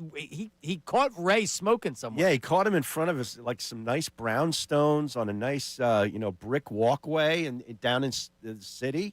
You could see the Liberty Place in the background, and Ray's in a big coat, nice coat. He was probably walking with a scarf. That's a neighborhood and a coat I can't afford. Firing up a heater. Yeah, I could afford that heater though. Yeah, you can. All right, so you're saying that's not you? I'm saying that's not me. Yes, it's really good. It is good though. But I've done the math for Schwarber. All right, Middletown, Ohio to Cincinnati is 38 miles. Okay. Saratoga to Philadelphia is 36 miles. So right now I have different math. Oh, you do? From the premium outlets. Oh, okay. So you went right to the outlet. All right. To Citizens Bank Park. Right now, they're considering it light traffic. It would be a 52-minute drive, totaling 41.3 miles. Oh, okay. Very similar, but it's further from the outlets. Okay. But the point is, if you live near the outlets, do you consider yourself a part of the Philadelphia metro area? Of course. The answer is yes. Yeah. Because we're not far away from it. But not if Villanova University was out there. No, then you're outside of Philadelphia. It would be Berks, yes. Exactly. There you go. Well, that's the whole thing here. Kyle Schwarber is basically the Villanova of Cincinnati. There's no need for him to play for the Reds. Glad we could put a bow on this. All right, so what's the confident he coming back? Very confident, Harry? No. You're not? No, there's too many suitors out there for me to be that confident. It cannot happen with the Mets. I agree with you. Cannot and will not. That would be devastating. If they offered him a 10-year contract, I don't care. Out of spite, you can't let him do Yeah, that. right. What do I care about 10 years? All right, Ray, what do we have on the text board here? And remember, if you don't know this, the text board number is the same as the phone number, 610-632-0975. Yeah, we got VT Ron checking in. Hey, fellas, why would anyone in their right mind think we can flip the switch and get this offense back on track? It is what it is. So I think this is a mess every single week until we get to the playoffs. I have absolutely no confidence at all. But Kurt Warner say that and said in the same breath, you're nuts if you think the Eagles can't turn this around? So if you think that the offense can't be turned around, why would you think the season can be turned around? Doesn't make any sense. I don't know.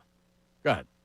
We got another texter here right now. The Eagles should not be expected to win more than 2 games the rest of the season. Nothing about this team inspires confidence, especially following the Jalen Carter injury. You can't win more than 2? All right, so let's be positive. Let's do glass half water. Or glass half full. Okay. Glass half full. At Chargers. Toss up. So even with being positive, you can't. That's a toss up. Ray? Although Jalen Hurts does like the indoor primetime games and the indoor facilities. He play like Minnesota. I'll say win. Best game. I'll say win just because we're being positive and we're half full. And Sirianni coached for the Chargers. It means something to that guy. Oh yeah. Yeah. Wow. Is it a revenge game or no? He's going to open up the playbook. Raiders win. All 5 plays? It's going to be 7 plays this week. So I'll just go through quickly. Even half full, 3-2. Because half full is they win one of the Commanders, they lose one, right? Yes. Half full is they're not beating the Bills in Buffalo. Okay, and they got to beat the Raiders. Half full is they're crushing the Raiders. Yes. Right? So Chargers, I'll even say half full. They are favored in the game. Half full, they beat the Chargers. They beat the Raiders. They split the Commanders. That's 3 wins. That gets you to 11. That guarantees the division. That gets you. Yeah. Yep. Now glass half empty. They lose to the Chargers. They beat the Raiders. Mm-hmm. They lose both to the Commanders. No. Even if you win both to the Commanders, that's only 2 wins. Are you half full or half empty on the Eagles, Ray? No, if you win both of the Commanders, you're going to beat the Raiders. But even half empty, that's a split against the Commanders. So if you lose to the Chargers, you lose one to the Commanders, you're losing to the Bills, that's 2 wins. You beat the Raiders and you beat the Commanders. That's 2 wins. Ray? Dallas could take you. Dallas could take you. Oh, no. Don't start with me there. That's a long walk for me. If we had a Twitter poll, because of the tie. It'd be 10-6-1, and you'd be 10-7. Yep. All because the tie would win the division. Michael Parsons couldn't win that game against his former team. Yep. So if we did a Twitter poll, I would say we could put up the question of, are you glass half full or glass half empty right now with the Eagles? And it seems like most people, I don't think we do Twitter polls anymore. I think most people are you glass half full? You see your glass half full. Yeah.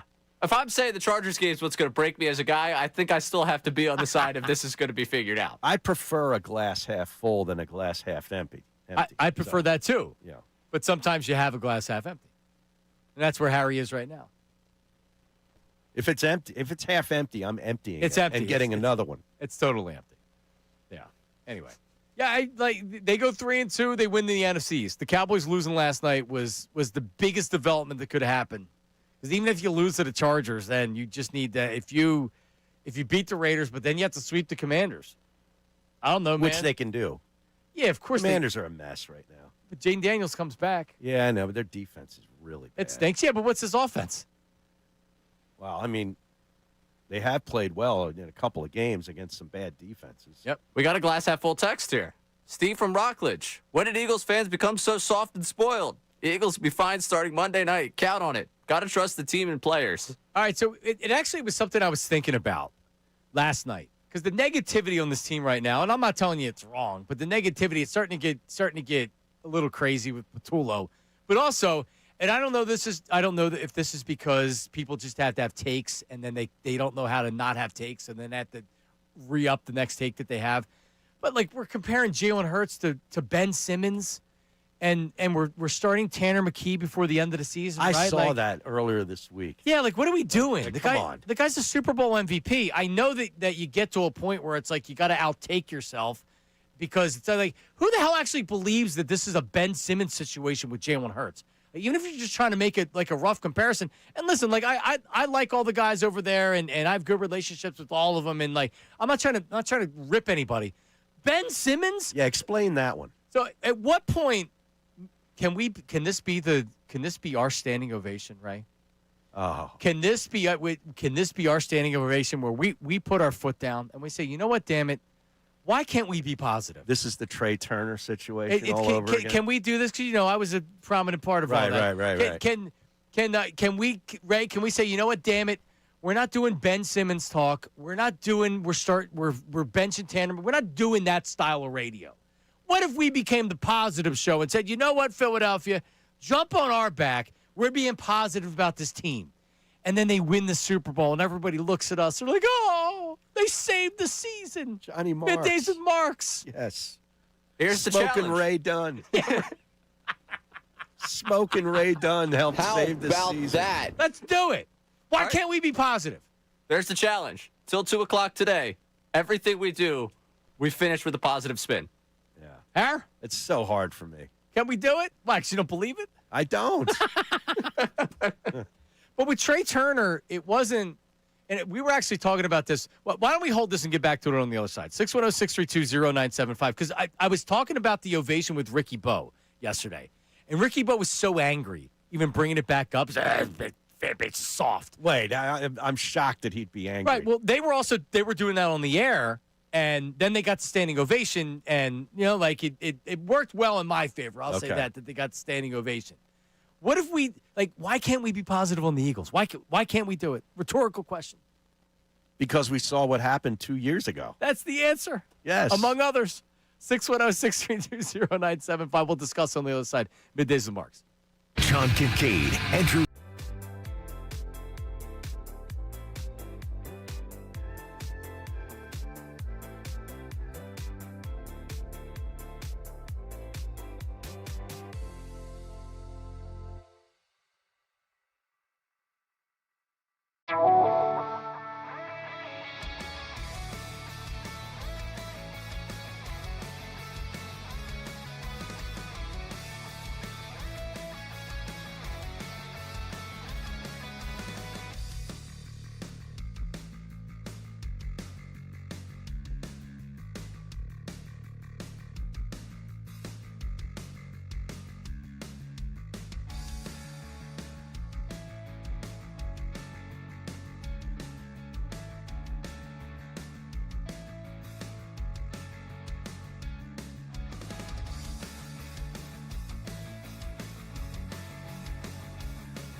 Harry Mays, Ray Dunn, John Marks.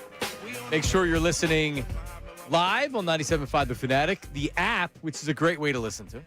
And also watch on YouTube. You can watch live. You can watch on demand, wherever you get your podcasts. If you want to listen to it, leave a 5-star review. Harry, we've been getting 5-star reviews. Really? Yes. Oh, good. There's another recent one.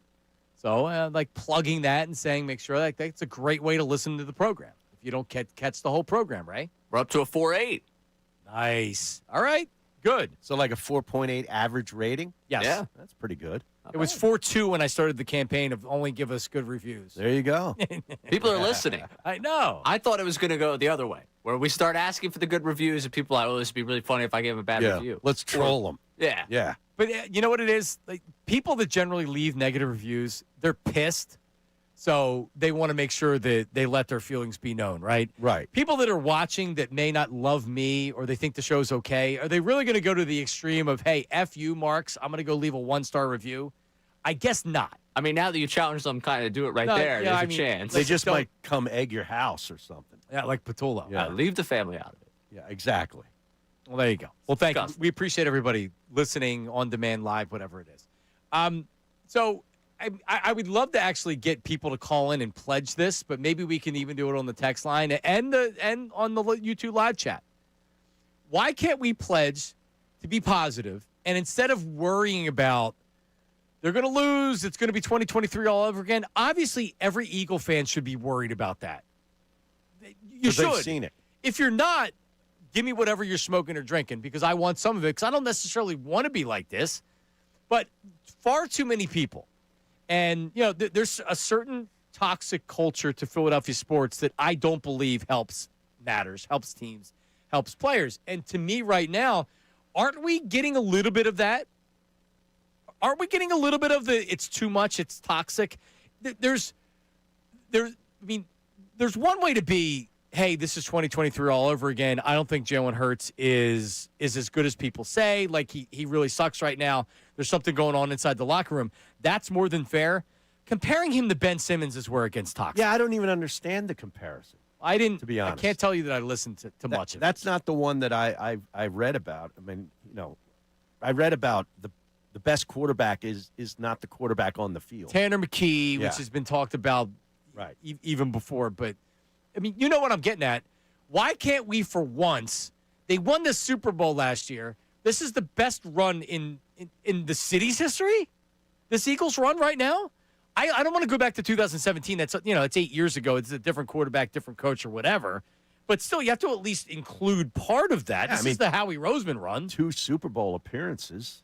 2 Super Bowl appearances in 3 years. 2 Super Bowls in 8 years? 7, 8 years? Yeah, I mean, even if you want to cut it off, let's cut it off. Let's just say it's the Sirianni Hurts regime. The last 5 years is the best 5 years in city history. I mean, right up there with the Phillies from when they were in 2 World Series. I mean, pretty much, if you want to go down the line, Flyers going back-to-back, Phillies late 70s, early 80s, Phillies early 2000s, and this Eagles team. Yeah, I mean, and Sixers, I guess, in the late 70s, early 80s. That's the best runs. All those straight championship appearances back in the early part of 2000s was great, too, but you just never got over the hump. No. Here you've been to the Super Bowl twice and won one. It's got to be. Yep. It's got to be the best. Honestly, the run with Andy, and it's probably not fair, what is that remembered for more than anything? How it would the whole not getting it done. TO thing? Well, but not getting it done. Yeah. They made a Super Bowl, which really, it made it almost palatable to look at the era and be like, all right, well, at least they made a Super Bowl. But still, the best opportunities to win a Super Bowl, they lost the NFC Championship game.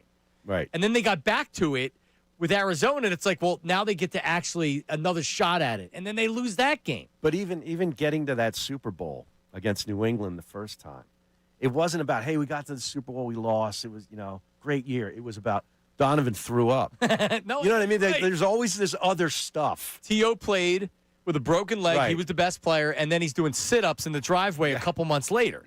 And then it blew up the whole team. Right, and that's not us. But it just happens. Like, why? That wasn't us, and this era is not that. This team's built to win, we thought, going forward, right? Like, they have a lot of good young players on the team. And it's the same head coach who somehow pulled him out of it previously. Right. I'm the smartest coach in the world. I know how we are here, and I'm not apologizing to anybody for it. And there's like I'm saying, we should react when this team sucks and looks bad, and they should be booed. They should have been booed on Friday. I would have, if I was there, I would have been booing too. I would be mad as hell watching at home. Mad as hell. We saw what happened. It feels like I'm seeing the same thing. But so we're just gonna maybe after the Chargers game we can say they won and feel good. Let's feel good now about the chances. Well, yeah, especially if they beat the Chargers, because then you got the Raiders. Now. You can't now. lose. I'm going to stand up here for the. You're YouTube going here. now. I'm doing standing ovation for the Eagles. Oh, jeez. Trey Turner, you were the Eagles right now. Now batting for the Phillies, Trey Turner. I'm giving the Eagles a standing ovation. Let's do it now. I know Ricky Bo's going to hate it because Trey Turner shouldn't get a standing ovation. No, he did. He should have because he was a guy that was struggling. Right. He never made excuses. He never talked bad about the fans. He was getting booed. He took it. You never heard a peep out of him, and you could tell that he was down about it. And the standing ovation happened. It turned him around. It turned the season around. It was a great story. It was. Do you think Trey Turner turns it around without the standing ovation that year? I have no idea, but probably not. He may have. He may not have. I mean, most times guys come back to their baseball card eventually. Right. But, man, it was bad that year. But regardless, it seemed to lift the team at the time. Yeah. It was so un-Philadelphia-like. Right. That's you're like, wow. So what's going on So here? let's be un-Eagle fan-like, and let's support this team. Let's act like we're a Midwest team. Okay. And not look at what's fairly obvious to us, which is the season's about to go down the toilet. 10 minutes. Right. It lasted 10 minutes, Yes. by the way. I want that on the record. It was 10 minutes. It's already over. I'm not talking about me. I'm just saying. I'm saying. I'm building up to where we make the official pledge. I haven't made the official. Can you make the pledge, Harry? To be positive for how long? The rest of the show? Wait, if they lose Monday night, it is over. Yeah, you'll have to be then. 8-5? It's not very long. No. All right. I did a Howie Roseman Appreciation Day because I knew they were going to lose to the Bucks the first year they made the playoffs. I said, well, I'll do that now. You can't do it after they lose to the Bucks. I did a Howie Roseman Appreciation Day. People were threatening me. Really? Oh, they're so mad. They were so mad because it was before Howie was a good GM again. Before he just figured out, get to the SEC and just draft those players. Yeah, before he listened to the good. fans that said draft Georgia and Alabama players, and they started doing it. Yeah. Guys, when they hated him, Quit taking wide receivers from TCU. Will you? 610-632-0975. If you want to make a pledge to not be like we've been trained to be in this town, and listen, I'll blame a radio station that's not 97.5 The Fanatic. Having a Ben Simmons, Jalen Hurts comparison, are we serious right now? Is that where we're at with the Super Bowl MVP? It's unbelievable. Let's try to make a pledge, Ray. Can you do it? Of course, I could do it. You can? I will never compare Jalen Hurts to Ben Simmons. I can pledge that. Yeah. Okay? He's a winner. That's an easy pledge. Ben Simmons doesn't have a job. Oh, that's an easy. What's your pledge? I'm going to be positive, Harry. You're not going to smoke for the rest of the week? I can pledge that. Coming up, news at noon, the worst NBA trade of the last decade, smelling salts, and Michelle Beadle's back at it again. Middays with Marks, 97.5 The Fanatic. Now on 97.5 The Fanatic Sports Update. Somehow the Sixers win. I'm Ray Dunn with this Fanatic Sports Update. The 76ers look primed to cruise to a victory last night, leading by as much as 24 points in the game over the Warriors. The Warriors only had 10 points in the first quarter. And then somehow 76ers found themselves trailing by the end of the game. In the final seconds, Maxey misses a game winner. VJ Edgecombe puts it back up and gives the Sixers the lead. Maxey with a block at the buzzer to preserve the victory for the Sixers. 99-98 over the Warriors. Here's VJ Max talking after the game. I just tried to make a play, and then, he made a hell of a play blocking the shot because he had a clean layup. Mel was not making that. I'm not taking my chances. Reset probably on like a 4-2 or something. Might be able to run a 4-2-40. You're going to have his legs under him tonight as the 76ers back in action at 8 o'clock when they play Milwaukee in Milwaukee. You can hear that game right here on The Fanatic. Last night, chances of the Birds winning the NFC East went up even more as the Cowboys lost 44-30 to the Lions on Thursday Night Football. Of course, it means the Eagles actually have taken care of business on the field, which they'll try to do Monday night against the Chargers out there in L.A. Next time you get the Flyers on the ice, Sunday, 1 o'clock against the Avalanche. Catch that game right here on The Fanatic. This update is brought to you by Audible. Stuck in traffic? Audible's romance collection will have you falling fast in the slow lane. Satisfy every side of you with rom-coms, romancy, and the really steamy stuff. Listen free with a 30-day trial at audible.com. I'm Ray Dunn for 97.5 The Fanatic.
right, Middays with Mark. John Mark, Harry Mays, Ray Dunn on 97.5 The Fanatic, WPEM, HD1 Burlington, Philadelphia, a Beasley Media Group station broadcasting live from the Comcast Business Studio, powering possibilities. Sixers win. Big win last night. Tyrese Maxey looks like a young star. Also, this isn't in your news at noon, right? You see LeBron last night did not score double digits for the first time almost 20 years. Is that right? 1,200 and I believe 97 games was the streak. Wow. How many shots did he take? A lot. Okay. But I mean they're actually a really good team, even with Luka. And the big story for LeBron fans last night is he had the ball in his hands for that last possession. Could have taken the shot for the win to get the double-digit points. Kicked it out to Rui Hachimura. There's the teammate right there. Wow. There you go. How about that? Always unselfish. He took 17 shots and was 0 for 5 from 3. Yeah. Yeah.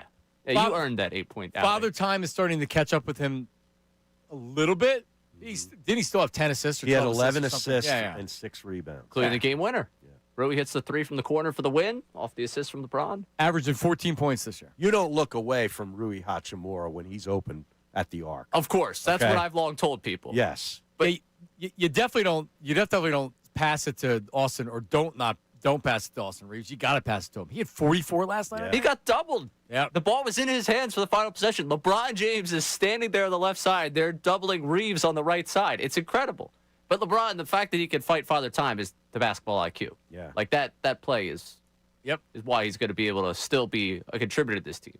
Yeah, for sure. But no, they're good. They are. Yeah. Lakers are really good this Luka year. didn't play. No, I think he's going over to Slovenia for the birth of his second child. Is that right? So he's going to miss the Sixers game this Sunday. Because they play the Celtics tonight, do the Lakers. Ooh. And then they're here in Philly Sunday. There you go. All right, who are the Sixers? They have a Milwaukee. Yeah, tonight. Milwaukee. At Milwaukee. 8 o'clock. They're 1.5-point favorites, apparently. Are they? The Sixers. I guess no Giannis. No Giannis, and they suck. No Giannis. Yeah. Back-to-back for the Sixers after they had to dial it back up in the fourth quarter when everyone decided the game was over. Sixer line. Mild one. Yeah, I'm not telling you. I was on the Sixers over the Wizards the other night. It was 13 points, I think. 11.5, 13 points. They smacked them. I wouldn't bet that tonight. I'm not touching the Sixers game tonight. No. There's enough college football to bet on tonight. Yeah, there's plenty of things to be interested in tonight. All right, let's get to the news and room with Ray. This city needs its news. Now, it's time for I'd like to be remembered as a good newsman. the News at Noon. That's the coolest big story I've ever heard in my entire life. That's insane. With Ray Dunn. You kind of set me up for a perfect segue, bringing up the Lakers and bringing up LeBron James, because I wanted to start with Richard Jefferson talking about the worst trade of the last decade in the NBA, and it is not the Luka deal. He's saying that the Luka deal has aged better than the deal that sent Paul George to L.A. in exchange for SGA and picks that went back to Oklahoma City. Here is Richard Jefferson explaining the reason why he believes the Paul George to L.A. deal is actually worse than Luka being traded by Dallas. At this point in time right now, you would most likely look at the Clipper trade worse than the Dallas trade for Luka. Opinion. You would look like people understand this. For sure. Because Dallas also ended up getting Cooper Flag, right? Because of the results of that trade, they ended up getting Cooper Flag, where OKC ends up getting, I think it was J-Dub, and they got Shea. Shea's won an MVP and won a championship, so boom, that's stamp. You can't really fight it, even if you don't want to give them credit for the fact that Cooper Flag was somehow just dropped in the lap of Dallas. All right. Right. Oklahoma City won a title. Yeah. Yeah. Luka, is he going to win a title? Yeah, he put him on the right team, sure. Lakers may or may not be that team. Right. In the moment, the Luka trade is more wow factor, more I can't believe they did that. And yeah, it was a dumb trade by Dallas. But also, I mean, Dallas didn't move him because they were just so fed up with this nonsense that they overreacted to having to deal with them, with what you have to do with star players that are acting like that, and they didn't get enough in the trade. There's no chance Giannis could end up with the Lakers, is there? Sure. Well, not with Luka. Yeah, I don't think so. He's a Knick. Yeah. Giannis? Yeah, he'll be in New York. Seems like it. Oh. It's just a matter of because if I'm Milwaukee, do you want Jalen Brunson as do you need Jalen Brunson as the centerpiece of the trade, and then you're getting additional draft picks and things like that? And you can't just look for draft picks for Giannis. Not that Brunson's going to be happy going from the Knicks to playing in Milwaukee. Was it going to be Brunson? Well, I'm just saying, what are you trading? What are you trading to get Giannis? 6 first-round draft picks? They already traded all the draft picks for Bridges, right? Yeah. I mean, so you don't have an abundance of draft picks to trade. Yeah, but I don't think it's Brunson you're trading. Probably what? Karl Anthony Towns? Ah. Why do they want him? Well, it's not. It's never about the team that's trading away the star. No, I know, but if I'm New York, if I'm Milwaukee, I'm not saying, yeah, sure, I'll take Karl Anthony Towns. You can have this MVP and champion. Well, yeah, you're giving me Brunson's a really good player. Yeah, but the Knicks aren't making that deal to. Who's running the show for them? Who's running at point? You'd want a tandem Brunson with Giannis, wouldn't you? Well, you're the Knicks. Is Bridges going to be a part of that deal too? I guess what I'm saying is that you're not getting him unless you give me Jalen Brunson. Why the hell would I trade him? Well, then he's not being traded in New York. Right. I got to go to the trade machine. Yeah, let's spend the weekend on the trade machine. Start cooking up some trades. Go check it out, Harry. All right. Next one. I'm just curious at what point you get the job security to just start doing smelling salts live while you're getting ready for the pregame of a game. I don't know if either of you saw this. Spurs broadcaster Jacob Toby had never had smelling salts in his life. Decided back-to-back pregame, getting ready for a game. Let's try it. Here's the sound of this happening. I'm ready to go. I don't think I'm going to do it. I would love to see you do that. I might smell that and snort and... Oh! I told you. That's why I didn't do it. That's why I didn't want to do it. That was the first time I've done that in my life. Yeah, and that'll be the last time. Wow. How old is he, 25?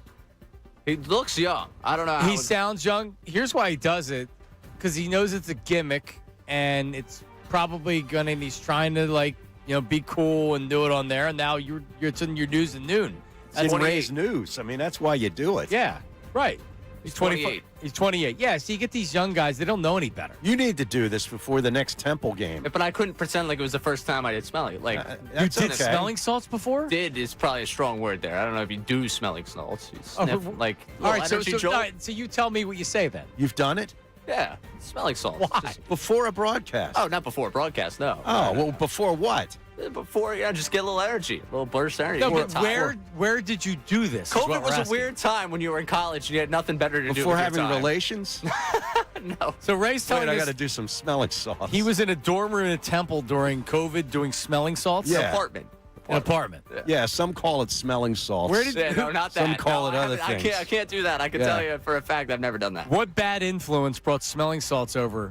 You're a real idiot. You know that? You're in an apartment doing smelling salts? Yeah, I've always been an idiot. So, but before what? You were just tired and you thought it was going to wake you up, or you were doing it just for bleeps and giggles? It was like one of those things. Oh, yeah, that's there. We got nothing going on. It's COVID. I'm hanging out with the same 10 people. Well, I managed not to do smelling salts during COVID. Well, you were hanging out with your family through COVID. I was in an apartment going through college. Is this our first? Harry, I talked to our YouTube producer, Brenda Dutz, and I had said, Brandon, what are we going to do? We need to have something to where it's a visual where people are going to be like, well, I got to go to YouTube to check out what they're doing. Right. Ray doing smelling salts seems like our first Absolutely. I'm grown up now. I'm matured. I can't be doing smelling salts. Don't make me do it. 5 years I'll ago. do it. I mean, I'll do it. Have you done smelling salts? No, but I've done other things. I wasn't going to ask you that. I think that was assumed. I haven't done other things. So what is it like? It's just a kick of energy. Is it? It's a kick of energy. Oh, yeah, it's not a long-lasting kick of energy. I thought because smelling That's about 10 minutes. Smelling salts, it doesn't. So it's like a balloon. It's like going to a concert at the Man. A little bit shorter, I think. Or being in a parking lot at an Eagles tailgate. Yeah, I mean, I guess I guess everybody has these things. I don't know. I know football players like of the 90s. Like I know Ike talked about how because they can't do it anymore. They can't do smelling salts anymore. No. It's been out. No, you can't do. I don't think you can do. I smelling thought the team can't provide it for you. Maybe that's it. I think you're still allowed. You're still allowed to if you sneak it in your pocket. Yeah, it's your own. It's at your own risk. All right, what do we got? All right, last one for you here. Max Kellerman back in the news. We played him talking with Bill Simmons earlier this week. He also in that interview called himself Muhammad Kellerman. trying to give himself the Muhammad Ali comparison, saying it's tough to go 15 rounds of debate with a guy like him every single day. Stephen A. wouldn't want that. You know who loved this? Michelle Beadle loved it. And Michelle Beadle loved it so much she waited until an hour and 13 minutes into an hour and 14-minute podcast to sneak in this little nod to Max Kellerman saying, hey, thanks for speaking out against Stephen A. And I'd like to shout out Max Kellerman. We've been waiting for you to start talking, dude, friend. thank you for We've coming been by. waiting on this day for a while. You know, he's pretty smart. You know who isn't smart? I'm not going to say it, but I know. You don't have to. If people know what's up, they know what's up. Yeah, not surprised. I would actually tolerate. When I say tolerate, I would almost even start to like it if it wasn't for Cody Decker, the co-host. Yeah. Shut up. Yeah. I don't need you ripping Stephen A. Smith, dude. She's got a reason to rip Stephen A. Smith. She worked with him. If she wants to rip him and she wants to attack him, go for it. Right. Cody Decker not calling Stephen A. smart. It just isn't. Stay out of it. Stay out of it. Yeah. Let her do her thing. And I did hear I listened to the Max Kellerman with Bill Simmons. It was very good. I like Max. Yeah, very good. Very good. I thought he was very fair about the Stephen A. Smith conversation. And what I say to the whole, when he was saying like, "Oh, you don't want to debate me every day. I'm Muhammad Kellerman or whatever." If you've been put on this earth, or you've decided that you want to be a sports debater for a living, the great ones make a lot of money. God bless you. I'd rather not do that. I'd rather just work a regular job than have to come in and make up opinions every day. I mean, it's honestly going back to the last conversation we were having. Like, I can't be the guy that's going to hate Jalen Hurts and say they can't win the Super Bowl because Jalen Hurts can't pass the ball enough. Right. Or have to make up these outlandish takes because that's what I have to do to get through a day. Because you have to be the bad guy. I don't want to do it. I don't want to. It's exhausting. I have no interest in like Chase Daniel on that stupid show that he was on became the anti-Jalen Hurts guy. That was his role.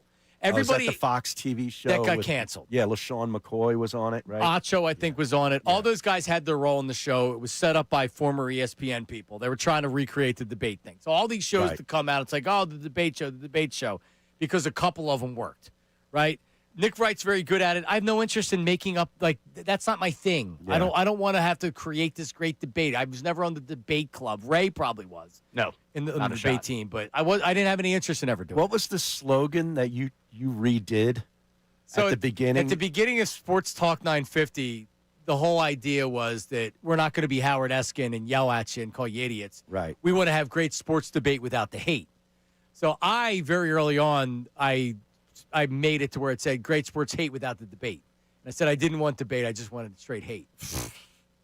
And as a young person in the business, maybe not the smartest move in the world. It was funny. It was fun. Yeah, that's what I was trying to do. Yeah. Great sports debate without the hate. Right.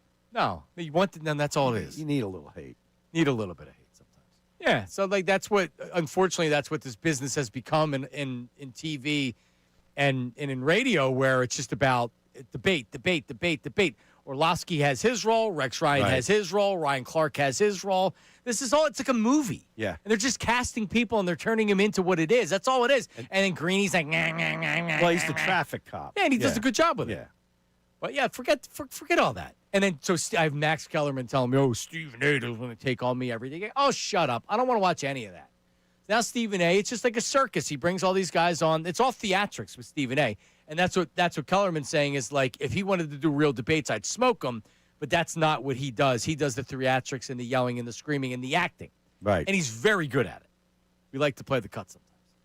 All right, coming up, we have a caller who is already on the line. Instead of saying I'm going to pledge positivity, he wants to know why the hell are we trying to be positive.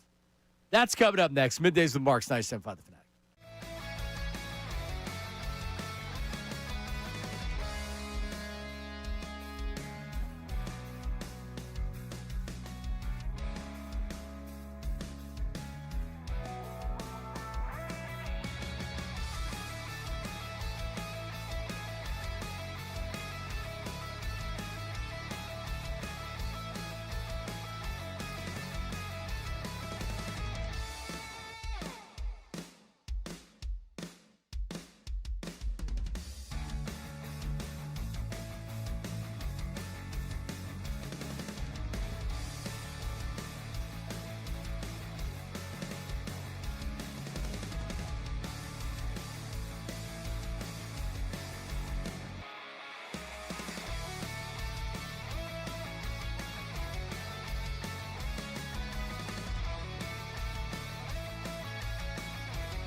right, Tim McManus coming up 12:55.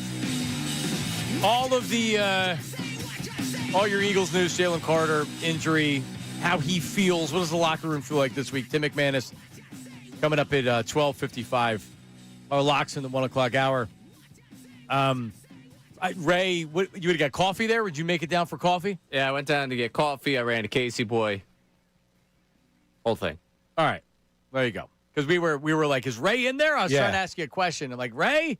And then I saw you. And I knew it was coffee because the way he was walking, which was, I can't spill this. If it's water, it's less of a... Yeah, it's too late. I spilt it all in my hand. Did you really? You did? Yeah. On the board? No, my hand on the walk-in. How about not that? The board. Who cares about your hand? Yeah, I don't care. No, I didn't care about I wasn't Nobody cares about your hand. It's about the board. You think I would get it anywhere near the board? It's all the way over here. Oh, okay. All right, good. My first day in radio over here, Harry? Come on. It's only my third.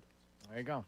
All right. So earlier we had said, why can't we be a little bit more positive with the Eagles? I mean, they did win a Super Bowl last year. I'm not wagging my finger at fans. I understand how it works in the city. I'm part of it. You know, like I when you lose games, even if you're a Super Bowl champion, we're going to get pissed. Looks like the season's falling apart. I get it. I'm with you right there as well. They are 8-4. 8-4? Yeah, they are 8-4.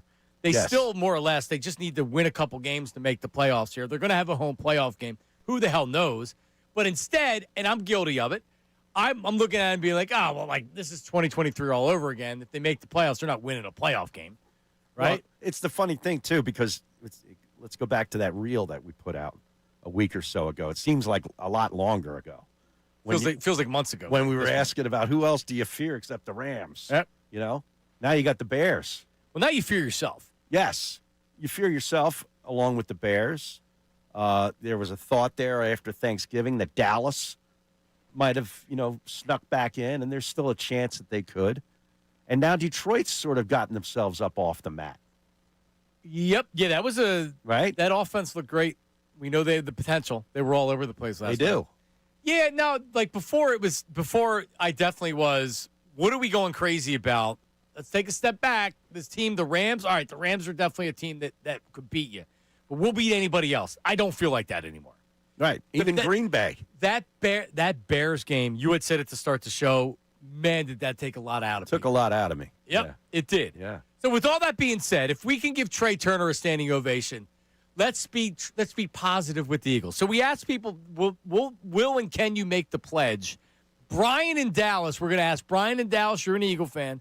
Brian, are you willing to make a positivity pledge? Hell no, not at all, man. Not at all. I love my birds. I do, right? And I just want to say, speaking on all behalf of Eagles fans like me, don't confuse negativity with reality. And that's what I love about being a Birds fan, all right? We're looking at reality. It's hard to be positive when we got an OC that can't even call in a pizza order, let alone an offensive play. It's really difficult. We were just responding to what we see right in front of us. I want to believe we can go 3-2 over these next 5 games. I can't say I'm positive about it based on what I've seen through the first 12. So, no, it's really difficult to just get up and say, yeah, we're going to win regardless of what we're seeing in front of us. So that's difficult for me to do. I want us to win. I hope we win. But confidently positive, I'm going to struggle with that. All right, so you said, with the Cowboys loss last night, if the Eagles go 3-2, they win the NFC East. And you don't feel great about that right now. I don't get it twisted. I like it, but the positive, and maybe I'm just being positive. If you really ask me right now, are you confident? 3-2. Are you confident? The answer is no. That's okay. I can't say I'm not super confident. All right, I'm not going to give up on my team. I'm not super confident, but it's hard. It's just hard for me to feel. With Sirianni taking this position, I'm not going to get rid of this guy. I'm not going to change, right? With us having 2023 behind us, and the whole thing, you should learn from your mistakes, and it doesn't seem like we are. Yeah. It's hard for me to go, I'm always going to cheer for my Birds, without a doubt. But when I sit in my chair, I'm screaming on the outside, but the inside, I'm like, this guy, don't trust this guy. I got you, Brian. Appreciate it. I'm not asking anybody to lie to us or to themselves. You feel the way you feel. I get told all the time, this is how I feel. You can't tell me how to feel. I can't tell anybody how to feel about the Eagles, your football team. All right, I can't. But I think it's also so. Like he at the end there, he was bringing up. What was I going to say with what he was bringing up? But they are. We've watched what this team is. I think everybody on this show, and for the most part, almost every Eagle fan that I talk to or see or are friends with, they realize that that's because potential trouble. We know what what good looks like. Yeah, this isn't good. Right? We know what the offense should look like. And it, barring a couple of drives or maybe a quarter here or a quarter there, it hasn't looked like that. Right. And so to ask somebody that doesn't believe it to like, you have to be confident. You don't have to be confident. No. I'm just saying be positive. Being positive. There's a difference. Yes. Being positive doesn't mean you have to be confident. No. It means that you're already not saying, oh, well, who is Sirianni keeping his job? Right? Like, they still very easily, and they should make the playoffs. If you're being positive, you're looking for ways that they will find a way to win on Monday night, rather than saying they're going to go in there and destroy the Chargers. Oh, they'll beat the Chargers. Well, there's a difference. Yeah, I don't believe that. I don't believe, they're going in. They're not losing to the Chargers. No. They very well could lose to the Chargers. They just lost to the Bears. Yeah. It's not what it's, you know what it is? I undervalued the Bears. I sure did totally. too, man. I admit it. Yeah, we sound like, you know what we were talking like? We were fans of the team that just won the Super Bowl, and we're 8-3 at home. Yeah. Because that's how it felt. And then they didn't get the same memo. And they came in and they punched the Eagles in the mouth. Yeah. They weren't ready for it. But I think they're legitimately, they've got a plan, and they executed it perfectly. And you can win deep into the playoffs the way the Bears played on Friday, because that's what the Eagles did last year. It's same thing. Yeah. Yeah, no doubt about it. I just like the Patullo, even though it's like, all right, I don't want to wag my finger at the entire fan base because a couple of idiots egged his house. It just like the entire everything involving Patullo is toxic. It's not just this guy sucks. It's you suck, PennDOT sign, website, egging your house. And I think there's real conversations of, obviously Patullo is a part of it. What about the quarterback? Like, this just isn't Kevin Patullo. I see a lot of Kevin Patullo's holding the entire offense back. Oh, BS, that's the case. Please, I don't believe that for a second. The head coach has to fix it. Got to fix it, man. Okay? He doesn't call plays. He's got to fix this. Is he even going to try? Outside of, he doesn't. Yesterday we talked about it, and he'll say, yeah, put it on me. I mean, are you really saying put it on me?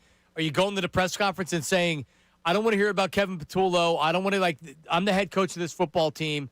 This is on me. That's what he should say. Yeah, that's what he should say. Yeah. That's what Andy Reid would say. Yep. He would never allow Kevin Patullo to take all the crap he's taken.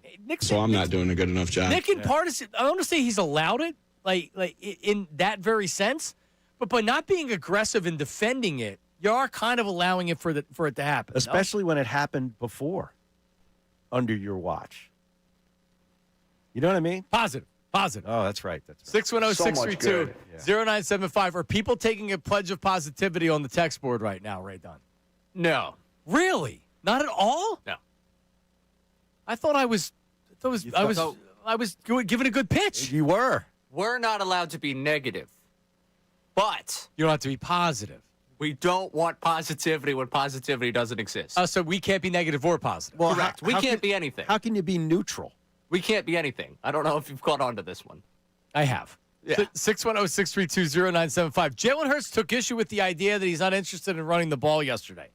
That was said. Jimmy Kempski in a column said that he hears that Jalen doesn't like running as a part of the game plan. Oh, my God. His response, that's what I say, like there's so much going on with this team. Positivity. Yeah. We'll play that for you coming up next. Middays with Marks. Don't go anywhere.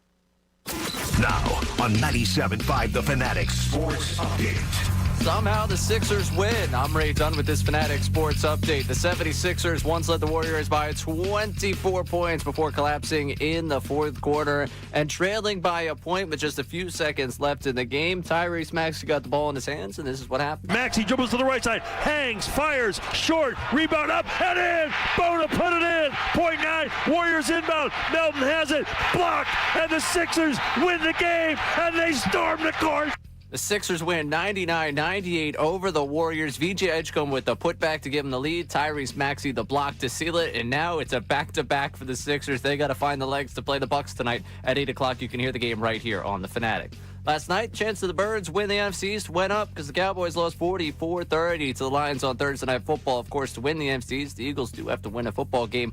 Been tough over the last 2 games. 2-game losing streak going into Monday Night Football against the Chargers. This update's brought to you by Allstate. Wish you could save on home insurance? With Allstate, you could easily save and get quality protection. Check Allstate first for a quote today. You're in good hands with Allstate. I'm Ray Down in your home for the Sixers, Flyers, and the best Birds talk in town.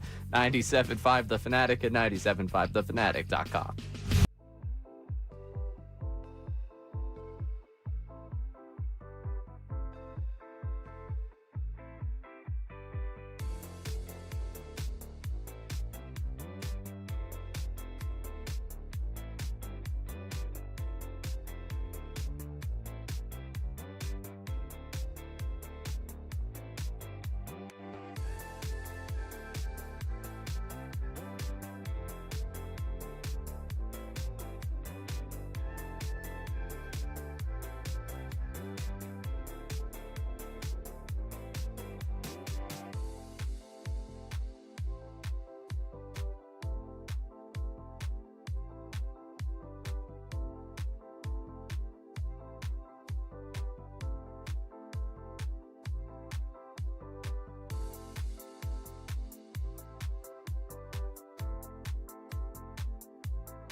Welcome back. It's Middays with Marks, 97.5, The Fanatic. Football Fridays on the program brought to you by Norristown Chrysler Dodge Jeep Ram. Driving to great deals at the fall sales event. Norristown Chrysler Dodge Jeep Ram. Get great deals all month. NorristownChryslerDodge.com. It's also a Flannel Friday. Can't we find a clothier that can sponsor and furnish us? This is a flag and anthem shirt, Harry. I like that. They were actually a sponsor. They sent me a bunch of boxes of free stuff. Oh, yeah? Yep. Oh, yeah. Nice. It's nice, though, right? Yeah. Looks They warm. They did well in the advertising campaign because it's really, really good stuff. But anyway, they should sponsor Flannel Fridays. I like that That's idea. a good idea. Yeah. I'm having a tough time making this trade. It's got to have to be in a third team involved. So because they wouldn't accept it? It just wouldn't accept it because of some trade. Harry tried the trade machine with Giannis going to the Knicks, Yeah. and they would not accept the Carl Anthony. Yeah, of course they would. You gotta give. No, it's because of there's some exception where you have to take back some money. It's complicated. All right. But Well, you can put it in a trade machine financially. You can make the finances of it work. It's a matter of would the Bucks be willing to give up Giannis for nothing? they're going to want a bunch of picks. Would you? They don't have the picks. You can't trade first-round draft picks on back-to-back years. They traded 4 first-round draft picks for Bridges. Right, but if you're Milwaukee, don't you want a bunch of picks included with whatever veteran schlock you're going to get back? Yeah. Right? But so the Knicks can't offer that, I guess is what I'm saying. Yeah, so I don't know if it's going to be the Knicks. Yeah, I mean, really what you want is young. I don't want it to be the Knicks. What would you be willing to offer for if you're the Sixers? Maxey? You can have Embiid. Yeah, something tells me they're not interested. You want Joel? And this Giannis thing, by the way, Mike got so mad at me back when he went up with this, like, would you trade for Giannis thing? I get it. Someone's going to do it. He's a star-level talent, and this calf injury that he has right now is very convenient for the timing of an injury or for the timing of a trade. His history of the calf is not going to get better in the 30s. Right. Obviously, you would get out of now at this point the Embiid thing, get out of the Paul George thing, and try and pair him with Maxey. But if you're trading Maxey for another guy that I'm not convinced is going to age totally gracefully, that's already seen the peak, I'm good. I don't want him. I don't want him either. No, I mean the problem is, and it's hard to even do a hypothetical because it's so unlikely to happen. But you would have to trade Edgecombe and all of your other good assets and draft picks to get them. Yeah, I don't want to do that. Which means you're pairing up. Even if you keep Maxey and Giannis, you have nobody else because you have Embiid and George, and you're not going to be able to move on from that. And I'll say this, and then I'll disappear into the show for the next hour and a half because I know it'll make people mad. That KD foot on the line 3 for the Nets that ends up sending that game to overtime instead of winning it for the Nets. The Bucks go on, win that game, win the finals that year. That was Giannis's Kawhi shot. He just won in overtime. Right. Like, he got the luck, he got the break. If that doesn't happen for him the last couple of years with the way his calf has gone in the postseason, the conversation around him would be totally different. Now he got his ring. We'll never have to have that conversation. But he got his moment. He won his ring. And I'm good on Giannis. Ray goes away now. Yeah, now I shut up. Goodbye, Ray. Goodbye. Let's play.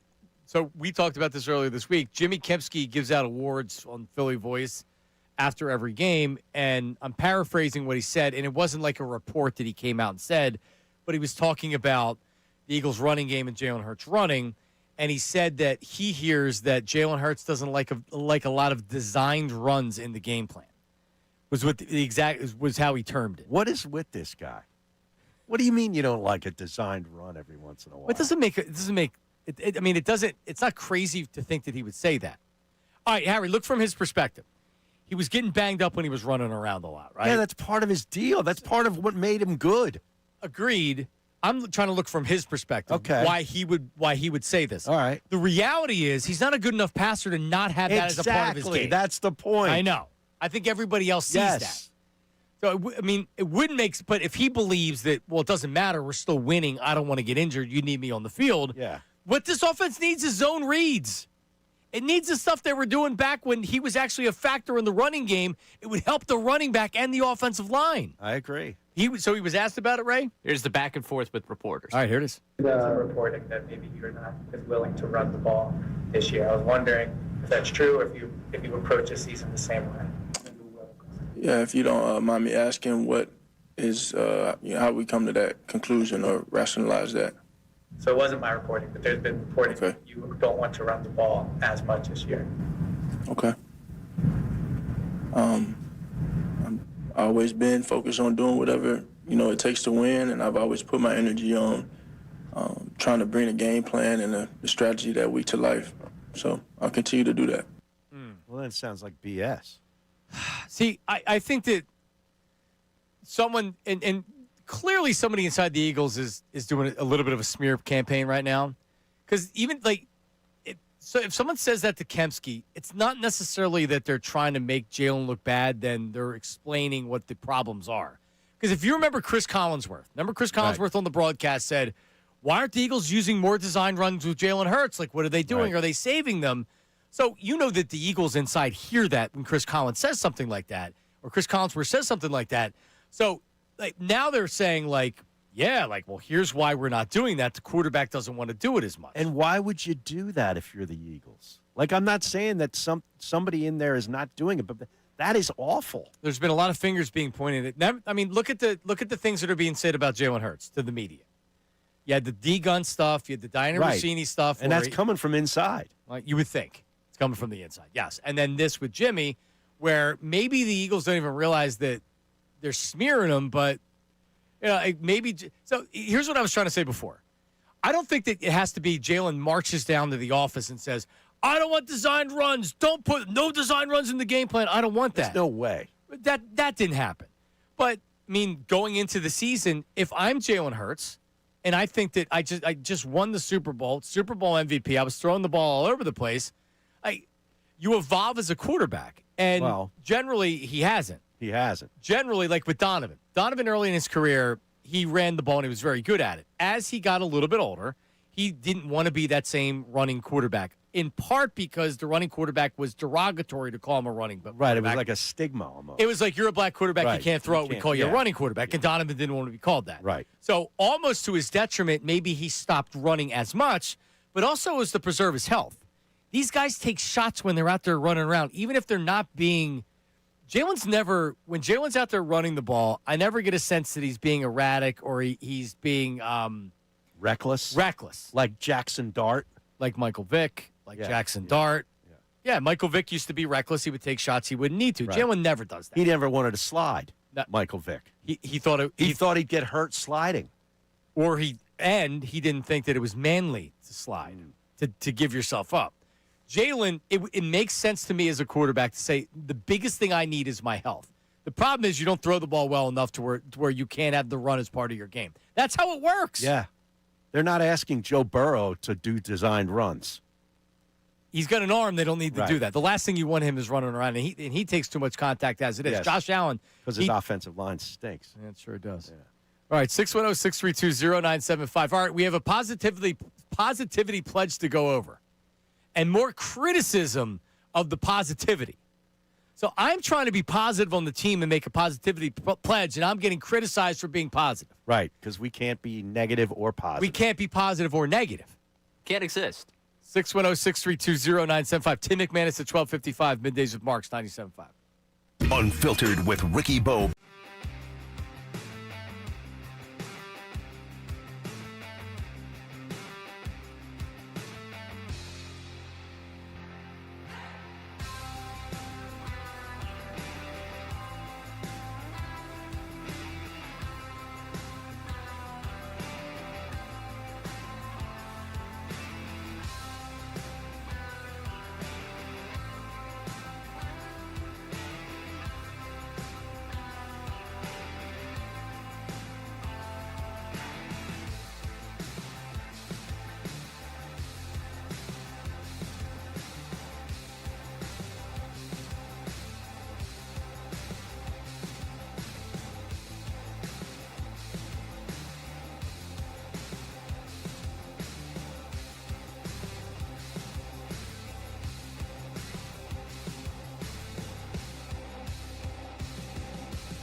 O'Clock Hour brought to you by Service First. HVAC offering 0% financing, 48 months. Rebates, tax credits up to $4,300 when purchasing a heating and cooling system. Learn more, ServiceFirstHVAC.com. McManus coming up at 12:55. Ray, you had mentioned some type of criticism of the negativity on the positivity pledge. Yeah, we got a pledge, and we also got someone that's not really thrilled with the pledge. We will start with Danny in Connecticut that is against the pledge. Confidence and positivity go hand in hand. Confidence breeds positivity. Without confidence, all that's left is false positivity. Saying we are providing false positivity. No, here we're today on the not. program. No, we're not. We are not. You know what false positivity is? Everything's going to be fine. Just trust in the Eagles. What is false positivity? It's a good question. It's not what we're not doing false positivity. It's okay. By the way, it's okay to be positive. A lot of opinions that you see from national people that are like, those people in Philly are crazy. They're still 8-4. They're coming off a Super Bowl. They still have this amazing talent. I know a lot of people, I don't necessarily feel like that. But if you take your foot outside of Philadelphia, because we're so knee-deep in everything, like, people don't share the opinion we do here. And sometimes we get carried away with ourselves. I don't necessarily think that's the case here. No, but they know that this Eagles offense, this Eagles team in period does not like a Super Bowl winning team right now. They know that. It does not. I would agree with you. Although Albert Breer, after it got me ticked off after it said the Eagles are, on a short week, 8-3 Super Bowl champs, and something of it was a criticism of Philadelphia's fans because it was a retweet of the guy that was doing the thumbs down and the crowd going crazy and booing and yelling. It's like what do you want to happen? Yeah, what do you expect? It was freezing cold. People pay a lot of money for that, and we've watched this offense pretty much suck all year. Right. What do you want from us? So I'm not doing the positivity stuff. I'm not telling you everything's going to be great. I'm saying be positive about it. Be positive. By the way, just want to say, after Carson Wentz went down with the injury, and everybody was flushing the season down the toilet, I said they have enough wins to where they can still be the number one seed. And if you have home playoff games, that means so much in the playoffs, and you can still get to the Super Bowl. And I said, make some noise, come on. Right, and Nick Foles, they were able to figure it out. They still have a division lead enough to where they can win the division and get to the playoffs. Correct. So that's the first stage of positivity right there. Yeah, then that all started with the Dallas loss last night. Correct. So we got to thank Dan Campbell and his genius offense. And the Cowboys defense. The Cowboys defense, which was supposed to be positive. Yeah.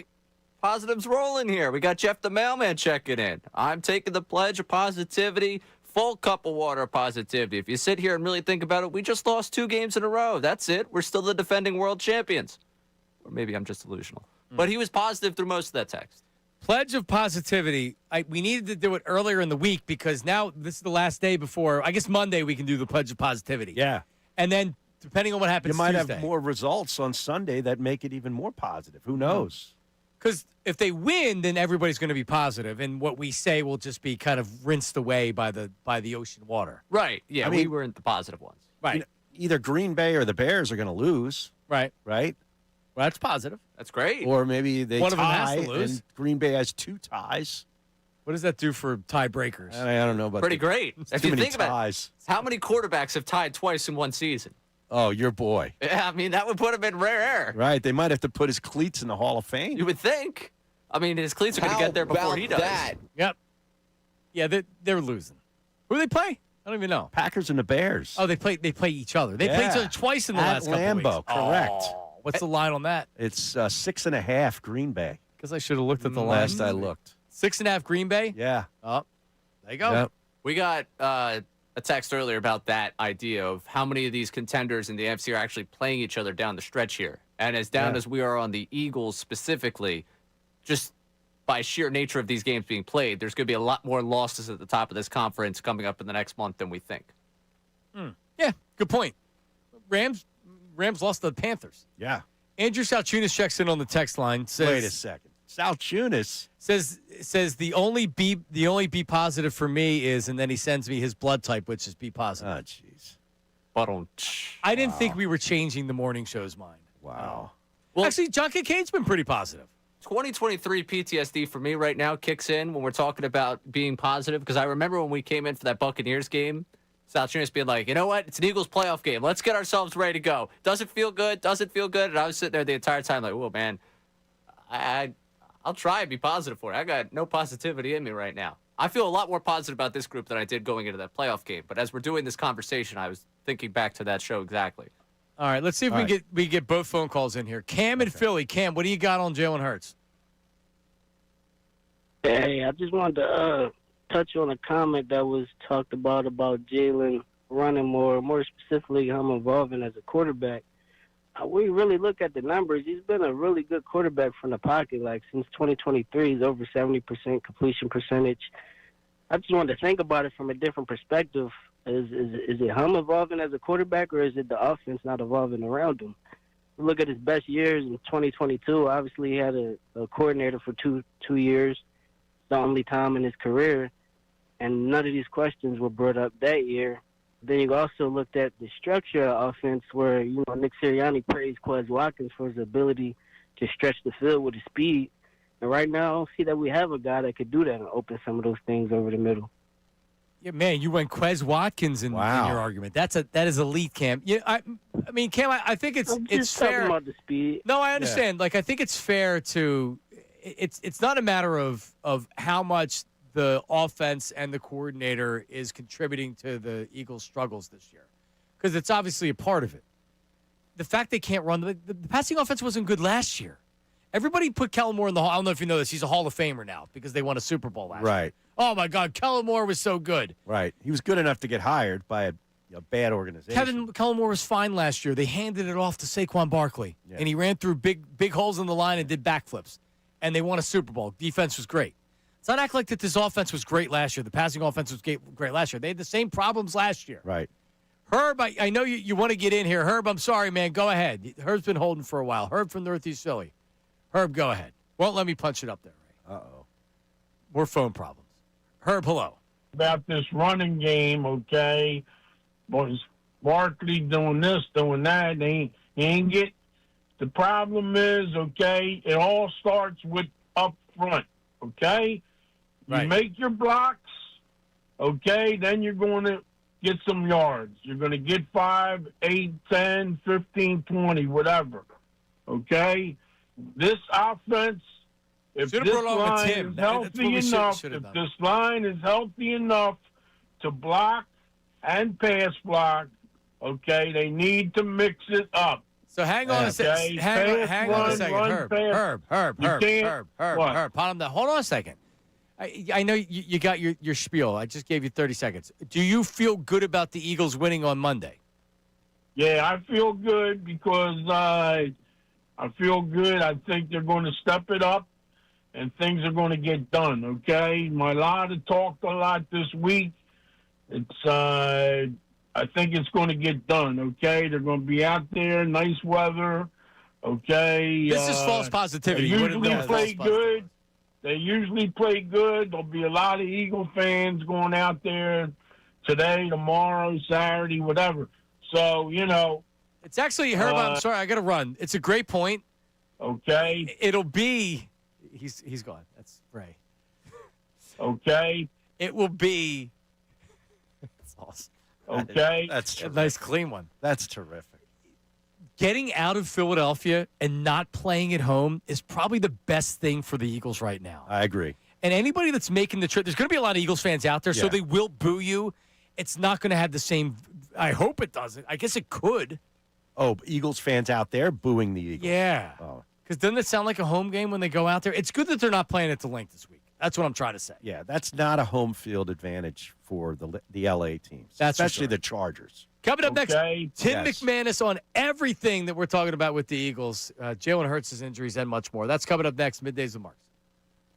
Now on 97.5 The Fanatic Sports Update. Chaos at the end. I'm Ray Dunn with this Fanatic Sports Update. 76ers once led the Warriors by 24 points last night. Then they found themselves trailing in the final seconds of the fourth quarter. Tyrese Maxey put up a potential game-winning shot. It was short. VJ Edgecombe, the putback, lays it up and in. The Sixers take a 1-point lead, 99-98. Tyrese Maxey sprints the length of the floor, blocks D'Anthony Melton at the buzzer, and the Sixers get the win. VJ Edgecombe and Tyrese Maxey post-game talking about the victory. I just tried to make a play, and then, he made a hell of a play blocking the shot because he had a clean layup. Mel was not making that.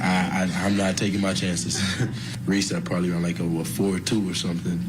Might be able to run a 4.240, but we'll have to see if they have the legs tonight to battle with the Bucks at 8 o'clock. You can listen to the game right here on the Fanatic. Last night, chances of the Birds win the FCs went up even more as Cowboys lost 44-30 to the Lions on Thursday Night Football. That, of course, requires the Eagles to win some football games, something they haven't done in their last two games. We'll talk to Tim McManus of ESPN coming up next about the matchup on Monday night with the Chargers. This update is brought to you by Super Shirt. You own a small business? You need to hear this. A seismic shift is coming. It's time to get Super Shirt. Not kind of sure, not pretty sure, but Super Shirt coming soon.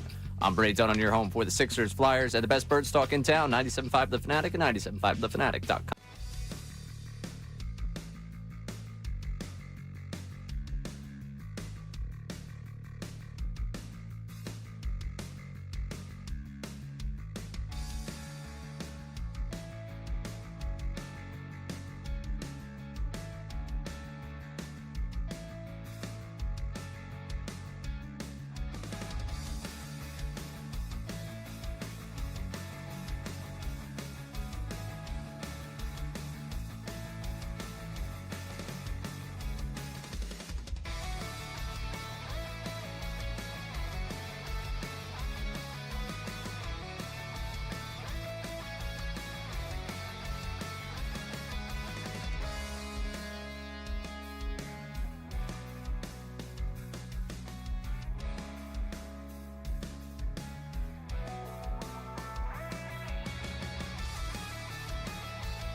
On Middays with Marks. Football Fridays brought to you by Norristown Chrysler Dodge Jeep Ram. Driving to great deals at the fall sales event.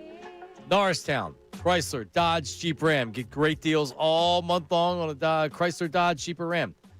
Visit NorristownChryslerDodge.com. Joining us right now, as he does every Friday on the Comcast Business Hotline, is ESPN reporter Tim McManus. Tim, how are you, buddy?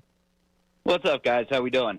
We talked to you last Tuesday because of the holidays, right? And we asked you your early prediction on the game. And you were like, yeah, I guess I'm betting the Eagles, but I want to get inside the locker room to get a feel for the locker room, right?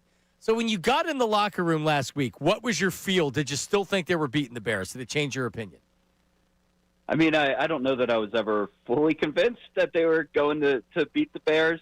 Right. I would say going into the locker room definitely didn't strengthen my conviction that they were going to win that game. And it's been tough when they have come back from short weeks to play. We've seen it twice now. They did it with Denver, and then they went to the Giants, and they got smoked. And then it happened again this past week where they have the loss, and then they go and play the Bears. And it was the same kind of thing where, like, the physicality and the energy levels just aren't at the necessary spot in order to put forth your best performance. You have to ask the question as to why that is. I mean, I think part of it is we're talking about the residual effects of a championship season. Like, Right. there is a certain level that you have to play at mentally and physically in order to sustain the kind of excellence that they had week in and week out last year. And that just hasn't been there for them. So you can kind of feel it in the mood around the team, where it's more forced. They have to generate this kind of attitude and effort. It's a whole different beast when you're coming off a championship. Tim, you've been here your whole life. Sometimes I think we forget or we don't realize how difficult it can be here when things are going wrong, even when things are going right. It hasn't necessarily been a positive season, even with the Eagles' record. My reaction from the game was the team looks exhausted, mentally and physically. There's so much noise around this team internally with AJ, and then there's stories being put out about Jalen, and then Jeffrey Lurie's hugging AJ and saying you don't have to apologize, and talk radio, and you guys at press conference. There's a lot going on with the Eagles. I saw a team that was exhausted. Does that make sense to you? Yeah, I mean that's kind of what I felt too, where they just aren't able to regenerate as quickly. It makes you think, okay, is there a bounce back in store that they've had now, this mini bye, where they can get their legs back under them? But that wouldn't even convince me that everything's cool, because it's such a long haul. And talking with Jordan Mailata yesterday, like he said, my body's breaking down, was a quote that he said, and he got the follow-up question was, well, is that because of the long year coming off of, and he downplayed that notion. He's like, well, it's week 13. It's just that time of year. But we've seen it. Like, we've seen it all across the board. Just think about the offensive line. When we think about the Eagles' offensive line dominance, and this year it's been guys in and out of the lineup, and even when they're in the lineup, they don't look like themselves. Now, Mailata's talking about his body breaking down. You look at the defensive side of the ball, and Jalen Carter had a ton of snaps last year, gets the shoulder injury. They keep riding him anyway, and now he's out. So this is what we're seeing is like a cumulative effect, I think. So is the head coach all out of bullets as far as like motivation? You know what I mean? Because that's his job to sort of keep that locker room together, and he's done a terrific job even when things went south. After 2023, got him back in 2024, and they go and win a Super Bowl. Are they no longer responding to him? So I think there's only so many things that you can say to motivate a group eventually. You have to start gaining that on the field. And Jason Kelsey was always the one that said execution fuels emotion. And I think that there's some truth to that in this particular situation, where anytime you're having a conversation with most of the offensive guys this year, Howard, it's been a little bit of a drag because they're feeling it. It's been a slog on offense, and I think that has an effect on the mentality, and then it ends up being more snaps for the defense, and they start getting worn down.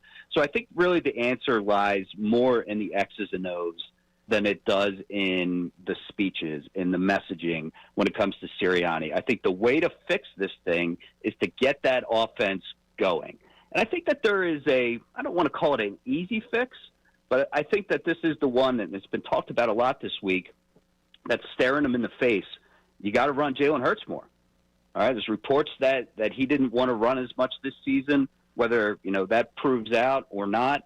The fact is that he is on pace for a record low in rushing attempts and rushing yards since he took over as the starter in 2021. And there's some stats that really back up how effective this team can be when he's featured as a rusher more. So they're averaging 182 rushing yards per game when Hurts has 10-plus rushing attempts.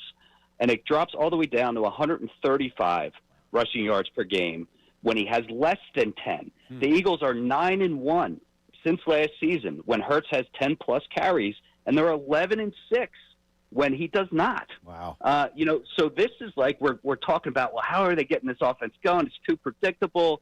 Saquon, as he lost a step, the offensive line's banged up. Like, all those things can mix into it, but I think that they have a button that they can press here, which is a little bit more Hurts. And if you can get him going in the ground game, then just think of the space all of a sudden that Barkley hasn't been able to get all year that can start opening up for him. So, for me, it's on the X's and O's.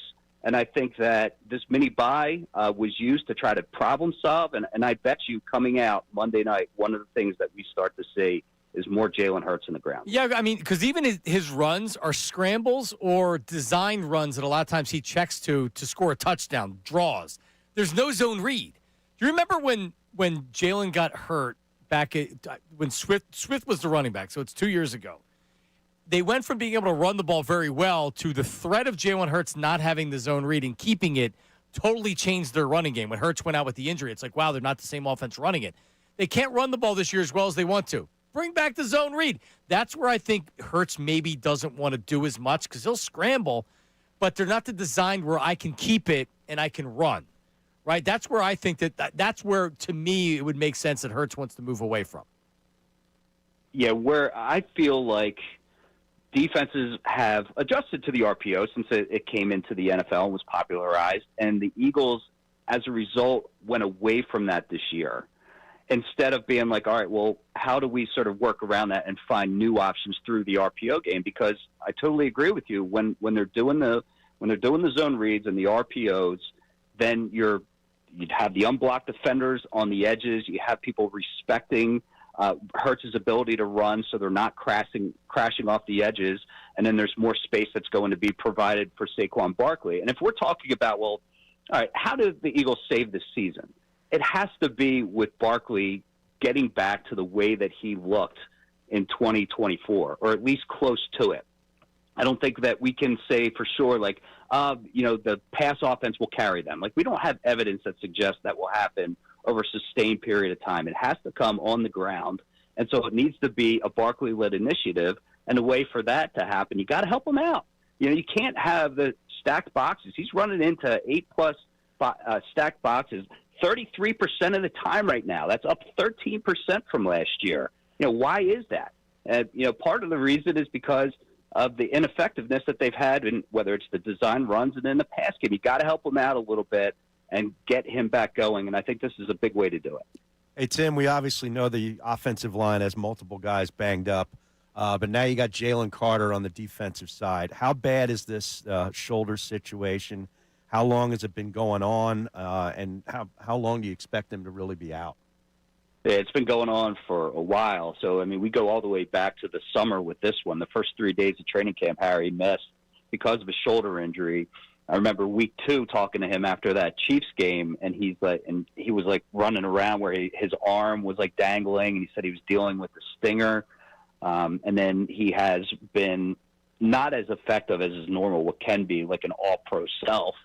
Because of this shoulder ailment that's been hampering him all year long. So, it's impacted the defense's effectiveness. Now he's getting this treatment, according to Adam Schefter, that seems like it'll sideline him for, at least a couple weeks. And, they'll continue to monitor to see, what it looks like and how he progresses from it. But it's a big challenge in the meantime, because this wasn't the deepest defensive tackle group And now you're talking about, guys that really are going to need to elevate to sort of maintain. And then it's not a good time for Carter to be going out because this is you're coming off of a 2-game slide. You have to hold off, this collapse that a lot of people are worrying about. You got to get right. And obviously Jalen Carter, your best player on defense is not there. Your best player on offense, and Lane Johnson, is not there. And so they're going to have to weather it. All right. We got about 90 seconds here, Tim. I was surprised that they didn't name a new play caller after Friday, that Jeffrey Lurie and Howie Roseman didn't come down and do it. I don't know their thoughts on it. If the offense doesn't look great again on Monday and the offense struggles again, I mean, is there any point in this season where somebody else is calling plays, or is this just what it's going to be? I mean, it's always the question, right, Johnny, of like who are they going to go to? Right. And I don't know that they have anybody really ready-made in-house where it's absolutely going to be like this. I did find it interesting listening to Jalen Hurts talk yesterday that he mentioned Sirianni's name multiple times when discussing sort of the pathway forward for the offense, and saying, like, I really liked what Sirianni was talking about when he was talking about the offense and the way that we're going to be doing it. He's talking about conversations that he was having with Sirianni. It was just a change from the way that he had been talking really since, last year when Kellen Moore took over. And so you do wonder whether, all right, is Sirianni going to assert himself a little bit more? Like, I could see that being a tweak, kind of taking the reins a bit and saying, all right, I'm gonna help, shape the vision maybe even a little bit more than I was. I'm curious to look into that a little bit more. But Patullo said that he's still the play caller. Sirianni said he's still the play caller. Do dynamics shift if things don't start working out? I mean, it's something to keep an eye on. But for right now, they're riding with Patullo, and but we know right now we're kind of week to week. Let's see how they respond on Monday night in Los Angeles. And your prediction is a win or a loss on Monday? Hate that you asked me this. Right now, I'm gonna pick the Eagles to bounce back. I'm gonna pick them to bounce back in this spot. I think the longer week will get them their legs. They're going to be motivated. Everybody on the outside counting them out. This seems like a band together type of game where they pull one out. All right. Thanks, Timmy. We'll Great talk stuff. to you, buddy. All right, boys. See you. All right. See you next week. Right. There you go. Not overly confident, No. but positive. Positive. Yes, that's what we're doing. He Positive. did it. Positive. Positive John. That's what Anthony used to call me. Positive John. 10 carries we need out of Jalen Hurts. How about 8? I'll counter with 8. We'll go to 10 in the playoffs. But they can still do the RPO now because they haven't showed it.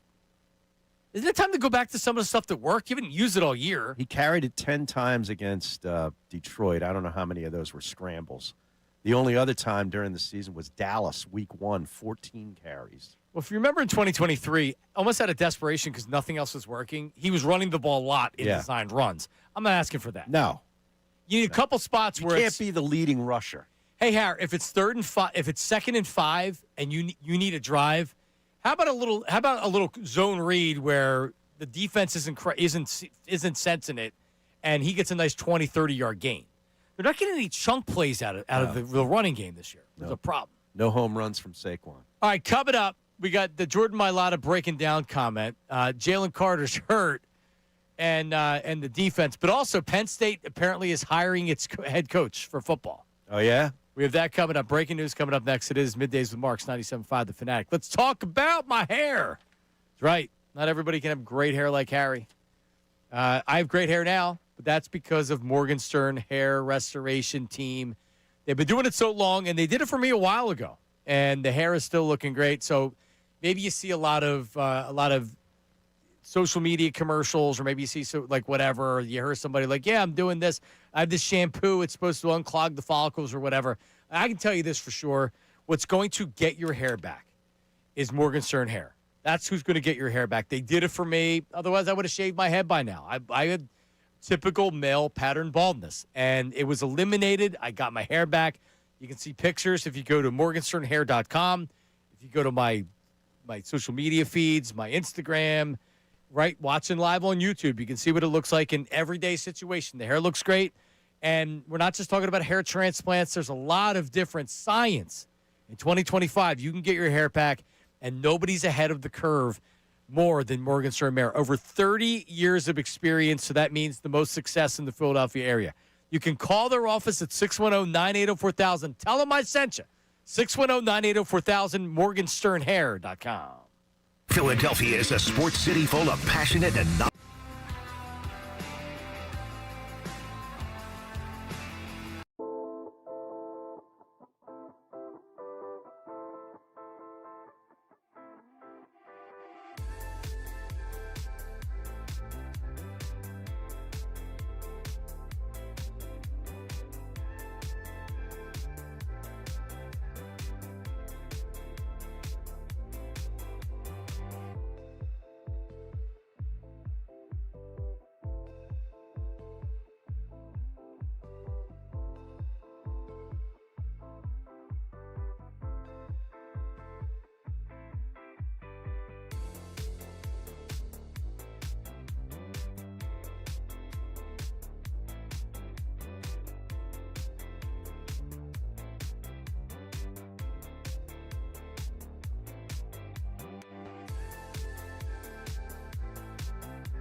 Yep.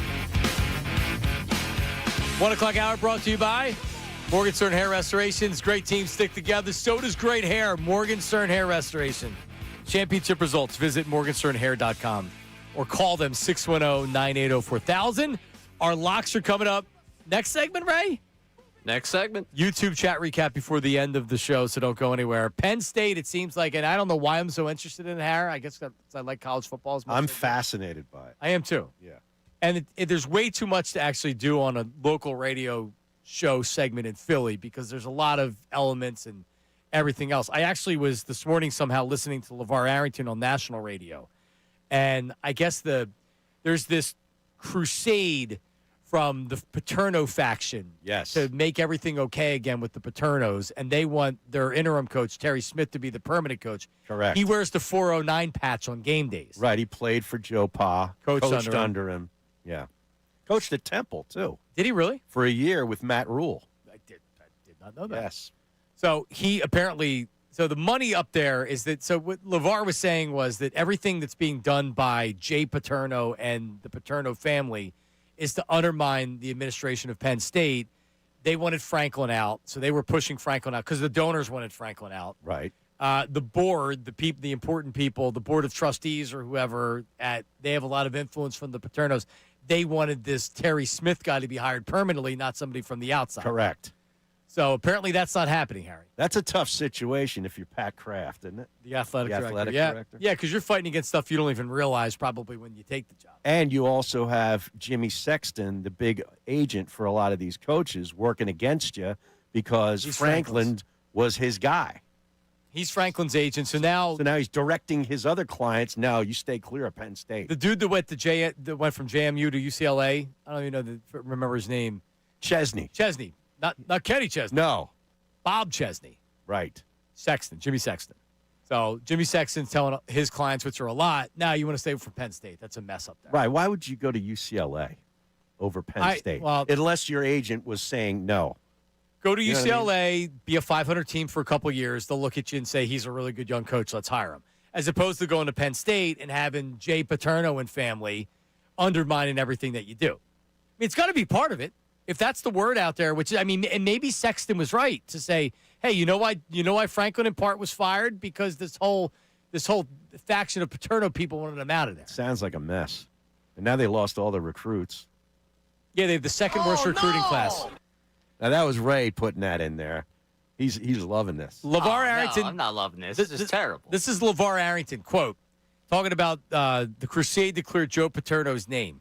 And he's talking about Jay Paterno. Right. They've been on their crusade to clear Joe Paterno. And the way they've been able to do it is methodically doing things that undermine what goes on with leadership at the school. And LeVar was more or less saying, get Joe Paterno out of here. Gone. Get out of here. It's bad. But anyway, so Ray, who even reported this? Because I looked at it and I know it looks like it's going to happen. But you said someone actually reported what? That it's going to be Matt Campbell. It was Iowa State's coach. Yeah. So Matt Campbell they're working on a deal, essentially, right? Yeah. The On3 Sports College Football Insider. And then ESPN, I know, went with the. He reportedly nearing a deal to become Penn State's head coach. So it seems like they've agreed. Now they're working on the details. Oh, okay. Because I had heard something that he might be having cold feet earlier today. Pete Thamels also in on this one. So. Okay. So it seems like it's going to happen. So, I mean, Campbell, I think it's a really good hire. I just don't know why no one was in on him earlier. Well, he was a hot candidate about 2 years ago. He was in like every job. Oh, Matt Campbell. NFL jobs were. Yes. They were talking about him. Yeah. As a possible NFL coach. Yeah. He is an offensive coach, which is very important. He actually played with Sirianni at Mount Union. No way. Matt Campbell and Sirianni were teammates at Mount Hell Union. yeah. Is that a good thing or a bad thing? I think it's a great thing. Core values.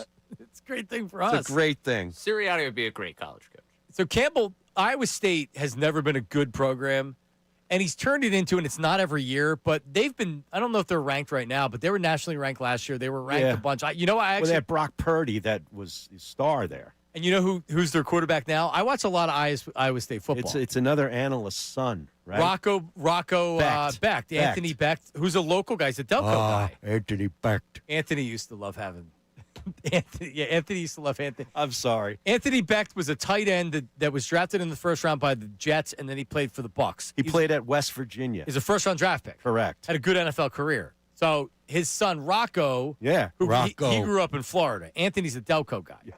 But Rocco didn't grow up in Delco. So he's been the starter at Iowa State this is his second year. He's good. He's good. He's good. He's a good college quarterback. Yeah. He's undersized. Well, so was Purdy. Right? And look what he's doing. He may see a practice squad or two. But anyway, I think they could do a hell of a lot worse than Matt Campbell. Here's the thing, though. Like Iowa State is one of those programs where it's easy to get into. Oh, it is. Academically. Yes.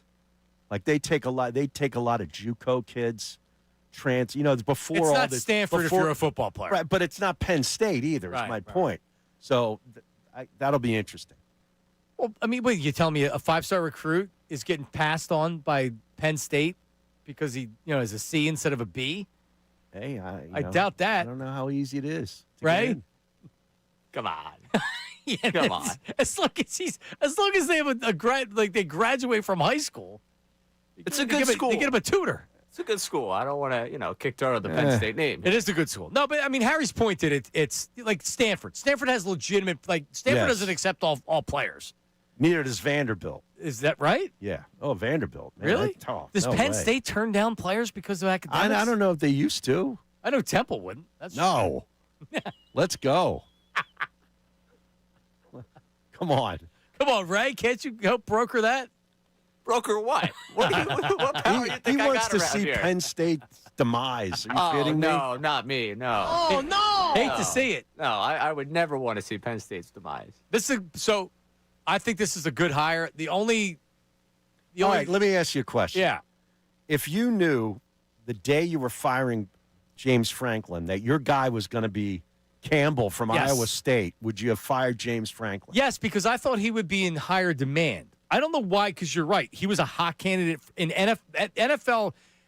NFL circles were talking about, hey, he might be the next guy to jump from college to the pros. That never worked out because the team went back down to earth. Right. He had a really good year, and then I think he had 2 not-so-great years. Yeah.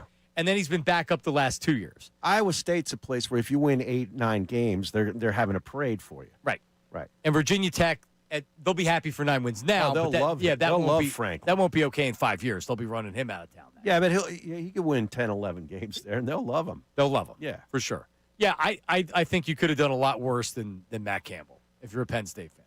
So, at least he's an offensive coach. Yeah. Right? He's calling plays.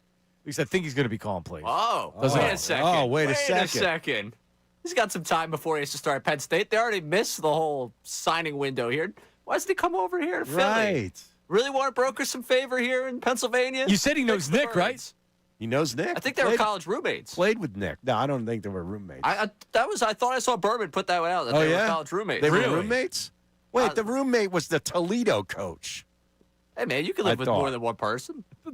Maybe it was that they had a big room. You imagine this room, all these guys just sitting. Maybe they had a quad with some other offensive lineman. You think they still got a group chat? It's like this whole coaching tree comes out of this one dorm room. In Mount Union. I can see a Mount 30 Union. for 30 on this. Geniuses. Mountain Union, 1999 to 2002. What could possibly go wrong? Oh, All right. great. All right, coming up, our locks of the week. Did you win last week? Because I wasn't on. I took Ohio State. Oh, yeah. Was it last week? You were here last week. I was 2 a weeks shortened ago. show. You weren't on. Yeah. Right. No, Uncle Jamie went 3-0 in his college football locks. Nice. And we did not do the YouTube last night, and I haven't heard from him today. He might be too busy. But he was 3-0 in his on-air picks last week. Nice. On air. He called right in and gave them. 3-0 or the rest of the year straight. That's coming up. Our locks. Middays with Marks, 97.5 The Fanatic.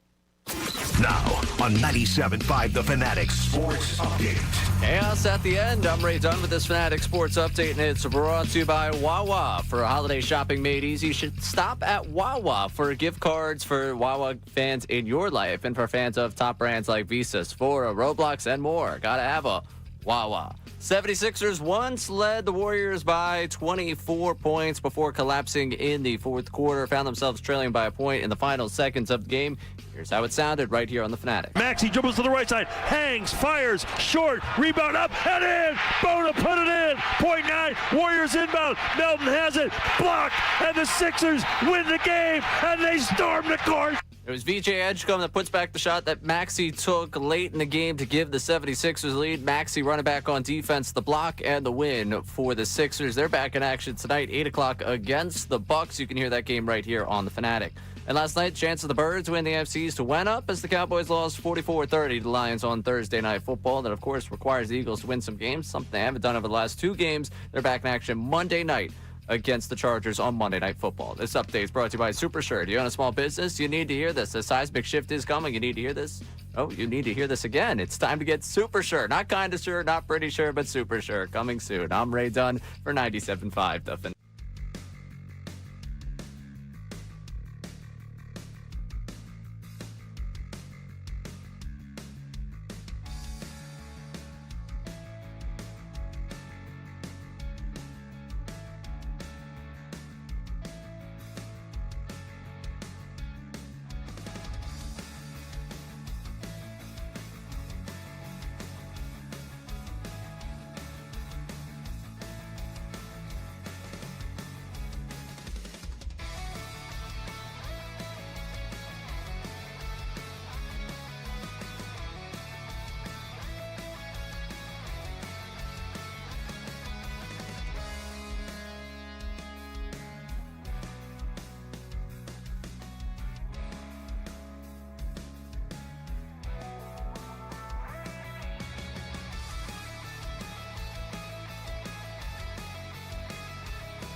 the Marks, Harry Mays, Ray Dunn, and me. I am John Marks. Coming up is Ricky Batalico and Bill Colarulo, Unfiltered. Ricky Bo, who I cleared on the air from the Cupgate, came yelling at me today saying I owed him an apology. I said, for what? I said you didn't do it. What's the Cupgate? So you were out for this. Someone poked a hole in the bottom of the drinking cups. Someone poked holes in the bottom of the drinking cups. So when people would go to get something to drink, who would do that? Well, people said Ricky. I mean, again, fair point. Right. Which is what, which like if there's anybody here that would do it, it's the baseball it's player. probably him. Yeah. Yeah, I got you. Well, based on his reaction, I cleared him. Oh, you did? And I said, nah, I don't think it's him. The reaction was believable. But then what's the latest on it? Someone came out and, wrote a note. Yeah, there was a cup that's been in here for a while that's just, had a dead face on it, that they brought that cup out into the common main area. Yeah, and they wrote there, the cup killer strikes again. And now I'm thinking it's just someone trying to play into the bit that there was a cup And killer. it wasn't the actual cup killer. Yeah, because if you're a cup killer, why would you draw more attention to the cups being killed? It's a copycat cup killer. Exactly. Is what it is. Well, because a serial killer doesn't necessarily want to get caught, but the thrill, they want to do it again. So whoever did this obviously wants to do it again. They're not just going to do it and then never do it again. Right. Yeah. But you're taking a cup from inside the producer studio that's clearly never going to be used to drink out of. This is a copycat. Yeah, it's a copycat cup killer. Okay. We may never know the true identity of the cup killer.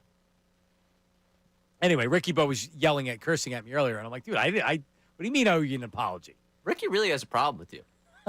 It's me. It's not you anymore. It's me. No, but then he was okay when I told him, I'm like, what are you talking about? I said, on the air, you didn't do it. He's like, oh. And then he just pivoted. He was texting earlier about the smelling salts. He wanted to get in on that conversation. Oh, yeah? Yeah, he was texting in. It's just a jolt of energy. Yeah. Like, Ricky, I got you. Put him right on the phone. Called him up. I got a lot of texts from the smelling salt conversation. Yeah.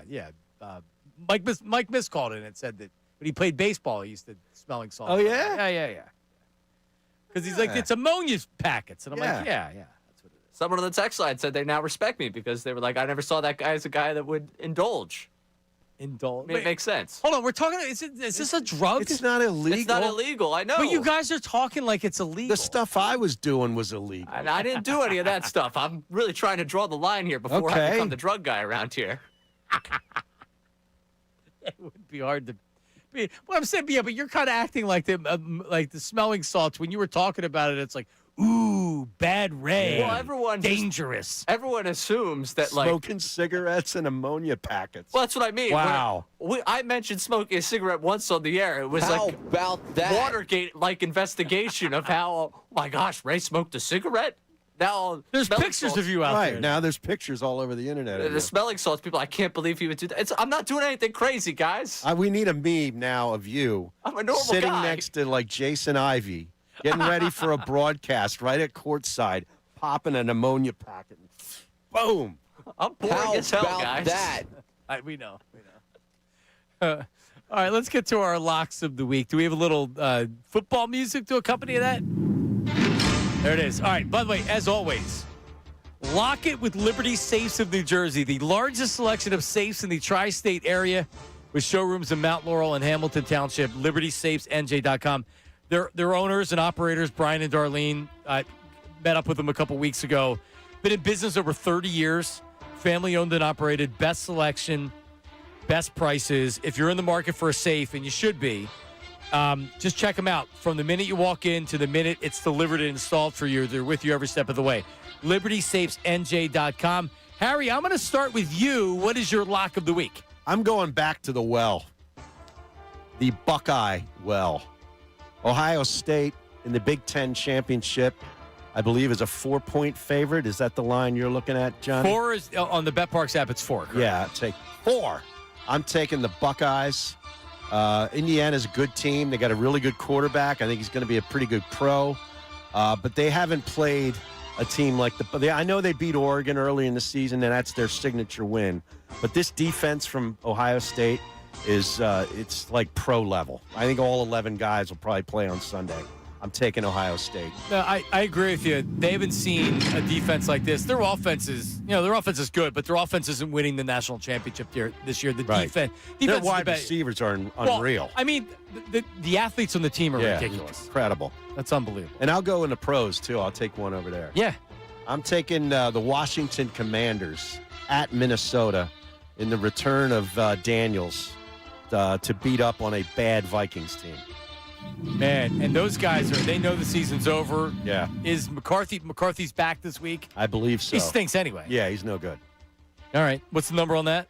1.5, Washington. Okay. On the road.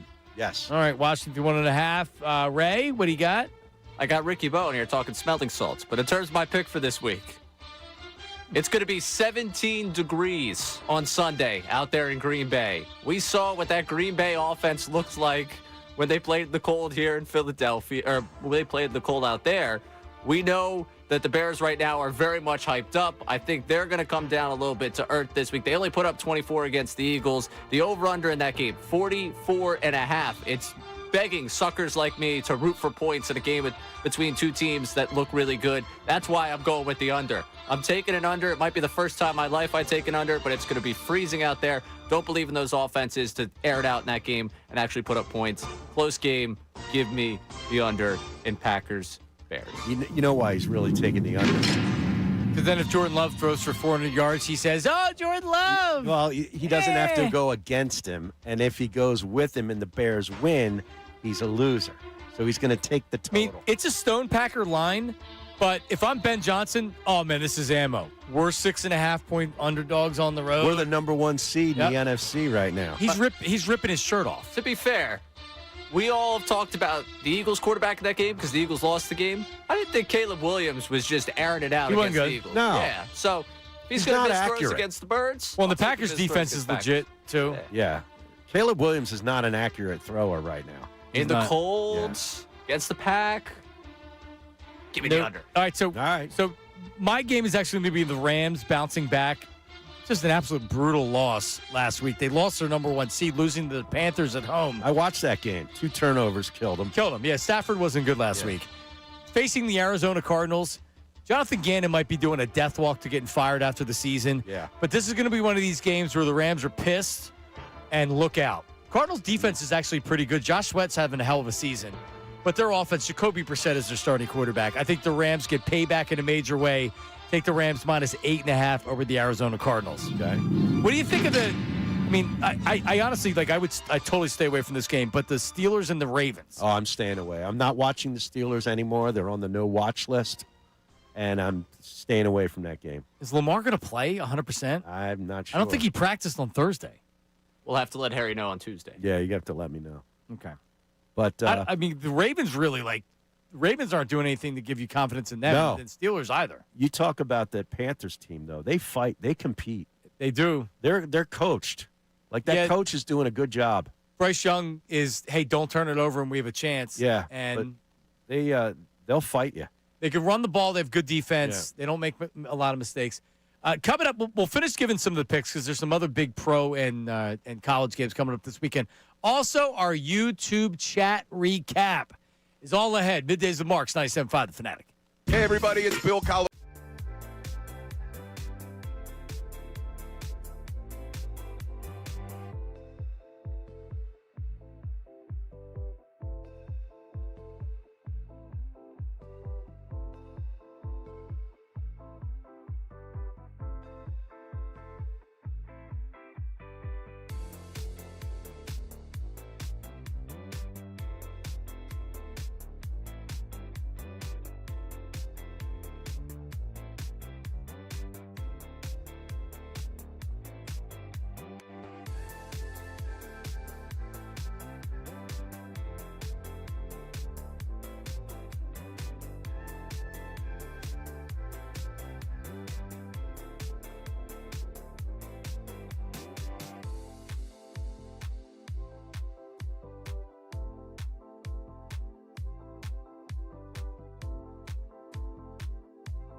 recap coming up in just 1 second. Just to hit the text line real fast here. Herb from Northeast Philly. Ray, he's saying he should be given 5 to 10 minutes to talk. Like per call? I should be giving 5 to 10 minutes to talk. Yep, that's what he says. More texters and callers on the Eagles. Okay. Yep. He's been to 2. He says he's given his resume. He says 8 years, been to 3 Super Bowls, 1, 2, best era ever. So he's just got all the stuff we were talking about when he was on hold. Right. He's talking about best era. There you go. See, I mean, does he have a smartphone? Yeah. He should record himself in a video. You brought it up. And send it to you, and you could post it on the website or on, maybe we can get him sponsored and get him a little scratch. Here's the play. Right. And he's supposed to come in Wednesday. He's been telling us he's coming in Wednesday. Okay. 1 p.m. Because you know why he wants to come in at 1 p.m.? He wants to stalk Ricky. Oh yeah, of course. He thinks Ricky knows him. Well, maybe he does. He may. You're right. He might. When he sees him, he may say, "I knew exactly who that guy is. Get him away from me." Okay. But anyway, so he's like, "I want to talk to Ricky." Okay. 2 baseball guys. Yeah. They'd chop it up for hours. Yeah, you go deep inside baseball conversation. So he comes in. And I always used to have ideas with Herb where I'm trying to do bits. He's not interested in helping us with bits. No, I don't mean a bit. I mean his takes. A like 10-second podcast with Herb where maybe Ray is the driver of the show. He says 10 minutes. You said 10 seconds. Right. See, Herb's a star. He's entertaining on his own right. I feel like we should just let him drive in his own lane. There's no need to have me try to lead that conversation. But if you put him in a studio, he wouldn't be able to do 10 minutes. Ray, he was talking, it felt like for 3 minutes, and I looked down, he was on the phone for 30 seconds. Yeah. And that's what he doesn't understand is I just can't let him talk for 2 minutes straight. I try sometimes. No, we can't do that on the phone. No, people will hang up. I'm saying if he just records himself every day down in his... And he sends it to me. Yeah. On his phone. Exactly. A video, we put it up on YouTube. It'd be great. That's the best idea we've had so far on the show. Could we, at some point... God, Ricky's in the studio again. I'm on the air, man. I'm trying to do my job. But we keep talking about him, so he keeps going. Yeah, of course. He hears it back there. He's got FOMO, you know? If I ever walked into the studio while they were on the air, while Smart was on the air, I would be taken out by people here at the Fanatic and NBC Sports As Philadelphia. you should. He would beat you up. Multiple security guards would escort me out. I'd have to turn in my key card. Nobody respects the studio while the midday show's going on. Mornings is the same deal. They never did. Why? I did middays here for 10, 12 years, whatever it was. The same thing. Yes. I mean, if you don't watch it, it's like the clubhouse, and that's where I put an end to it. I'm like, listen, you guys aren't hanging out in there. Right. All right? Anyways, what I was trying to say is we should have a buzzer that goes off. We'll have Herb record content for us, and at some point during the show, the buzzer goes off, and we just start playing the Herb content. We have no idea when it would be. So, Herb, and he's probably not listening anymore. Herb, if you're listening, just send us a video, okay? And then we'll post it. He can have his own little mini show. It can be the Herb Show. Okay. It's all you need. That's as good as Bernie right there. It's okay. It's Bernie level. It's hat. It is. Is it hat level, Bernie? It's really good. All right, let's try it. I don't know which page the hat is on. All right, I have it. Hold on. Okay. Okay. What? Yeah, okay. Okay. It's a nice, clean okay. Correct. That's an all-time one, too. All right, let's get to the YouTube chat recap. What do we got? Very good. It's time for the YouTube chat recap. How about filling us in? Let me tell you something else, man. Watch us live on YouTube every single weekday. I can't lie. Let me tell you something. It's the Middays with Marks YouTube chat recap. All right, go ahead. Hey, Ray, you say you walk everywhere? How about you walk yourself to the gym? Anthony from Pennsylvania. No, see, that's not nice. Wow. That's not positive. No, it's not positive. So, Ray, if you were overweight and he said that would be considered mean. Right. Right, but if you're on you're not overly skinny, I would say that you're in, average shape. Yeah, but I'm not, I don't bulk. There is no bulking season for me. Right. Yeah. So there's no reason to. You think that, when you, a family member of mine is not like, it doesn't look unhealthy, but she's thin. and people will come up and be like, "You're so skinny." It's like, do you think that makes her feel good when you come up and you're like amazed at how skinny she is? Like, what are you thinking? There are so many people in my life that you need to eat something. Right. When I come down, sit down. I eat. Don't you worry. When I'm served food, I'm eating. People that are thin stand out in our society now. Because everybody's overweight. I mean, with age, Ray, at some point you'll probably have a beer belly. Yeah, I'm sure. It's going to happen. I've been able to work out in months. Right. But you're only 25, so that doesn't happen for a lot of people. Like, your body type isn't, I'm going to get a beer belly at 25. No. 35, yeah. Oh, for sure. Absolutely. Especially if I keep up with this pace I'm at. I had one, but by 45 when they wanted to do the fake lipo. When Harry got the free endorsement, the free smart lipo endorsement. Smart lipo, that's what it was. Oh, my God. All right, what's next? Rizzy Ray lights more heaters than Horizon Services Air Conditioning and Plumbing. Spriggs from the YouTube chat. Wow. So people that may not know that just hear this in passing, you are a heavy smoker, just so people know. I do not smoke. At all? No. Cigars? Yeah, I'll smoke a cigar. You should. Sure, yeah. How many cigars you smoke on average a week? 2. Okay. Yeah, not a lot. Just with golf? Yeah, basically. After golf. Without after golf, do you smoke any cigars? Sometimes on my porch, my deck, if it's nice. Just depends? It's too cold out now. All right. Although I got buddies playing golf today. Huh? Yeah, like 16 guys are playing golf today. At your club? What? Not at my club, at another place. Okay. Yeah, crazy. Well, so there's no, other than snowing and raining right now, they would go out and play, essentially? Yeah, they're insane. That's too cold. All right, what's next? Ray is the type of DoorDash driver that lights up in the car, then eats the food. If Bayless from the YouTube chat... They seal it, but as I've been told, when I used to do national radio overnight, I would get a lot of DoorDash drivers on the West Coast, and when I would say, like, will the DoorDash driver admit to opening up and stealing a fry?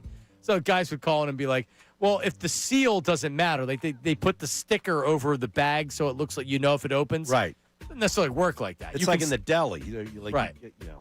Right. It's not like that. You can kind of open it. And so he's like, yeah, like every once in a while, if, take a fry or two if you're hungry. I never did that. Ray would not do that. I never did that. No. Did you DoorDash at all? I was a pizza delivery, and I did DoorDash for about 2 weeks. Where'd you deliver pizza?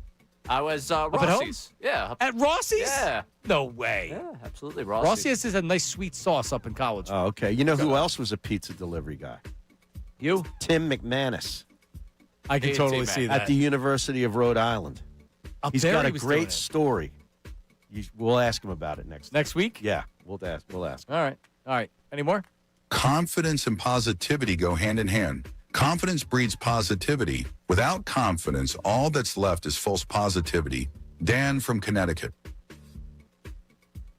I don't know if I follow that. Yeah. I think that way it served its purpose.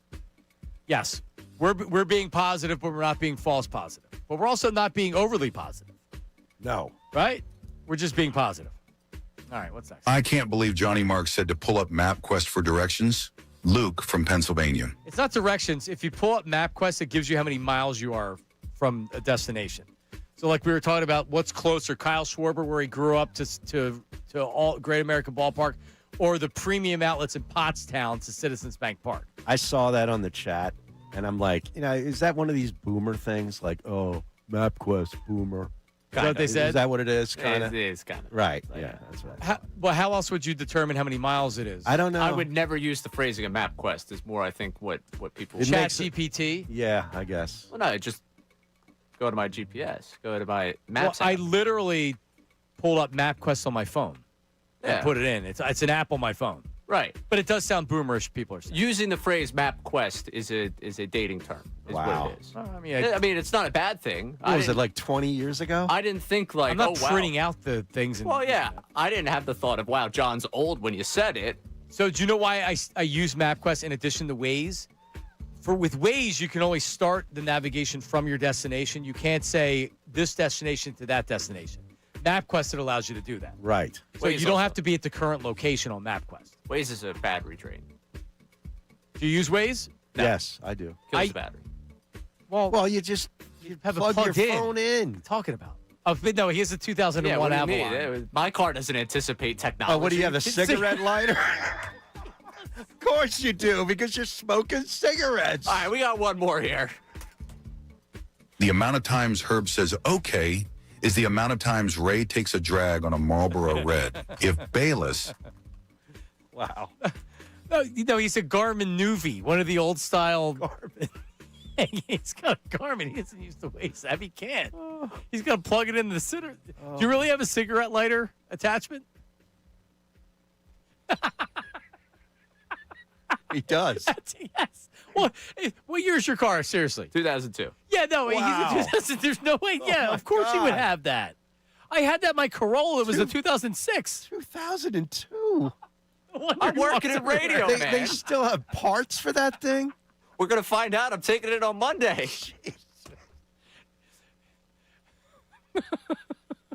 Do you use Rusty Jones because your car is rusting out? Remember? Back in the old day, the cars used to rust. So you used to have to use Rusty Jones. Right. Instead of getting a new car, you'd go to see Rusty. Goodbye, Rusty cars. Good old Rusty Jones. Not the rusty trombone either. Oh, man. Who do you like in the SEC? Who do you like in the SEC championship game? Oh, man, Harry's sick. Georgia.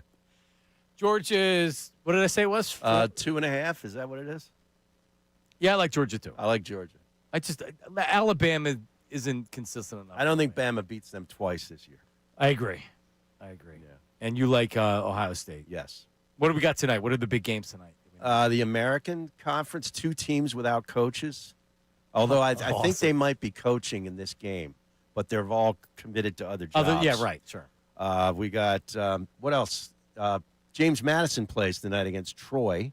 I'll be glued to that. That's a 7 o'clock game on ESPN, I believe. Yes. I'll be watching that. And there's another Mountain West, UNLV Boise. Oh, yeah. Is tonight. Oh. Yeah, a lot of action tonight. I'll be involved in that. All right, coming up, everybody have a great weekend, and we don't even have an Eagles game till Monday. So enjoy the Sunday of football, the Saturday of football, and we will be talking about the Eagles game on Monday Night Football coming up on Monday. Everybody have a great one. The guys are coming up next. See ya. Now on 97.5.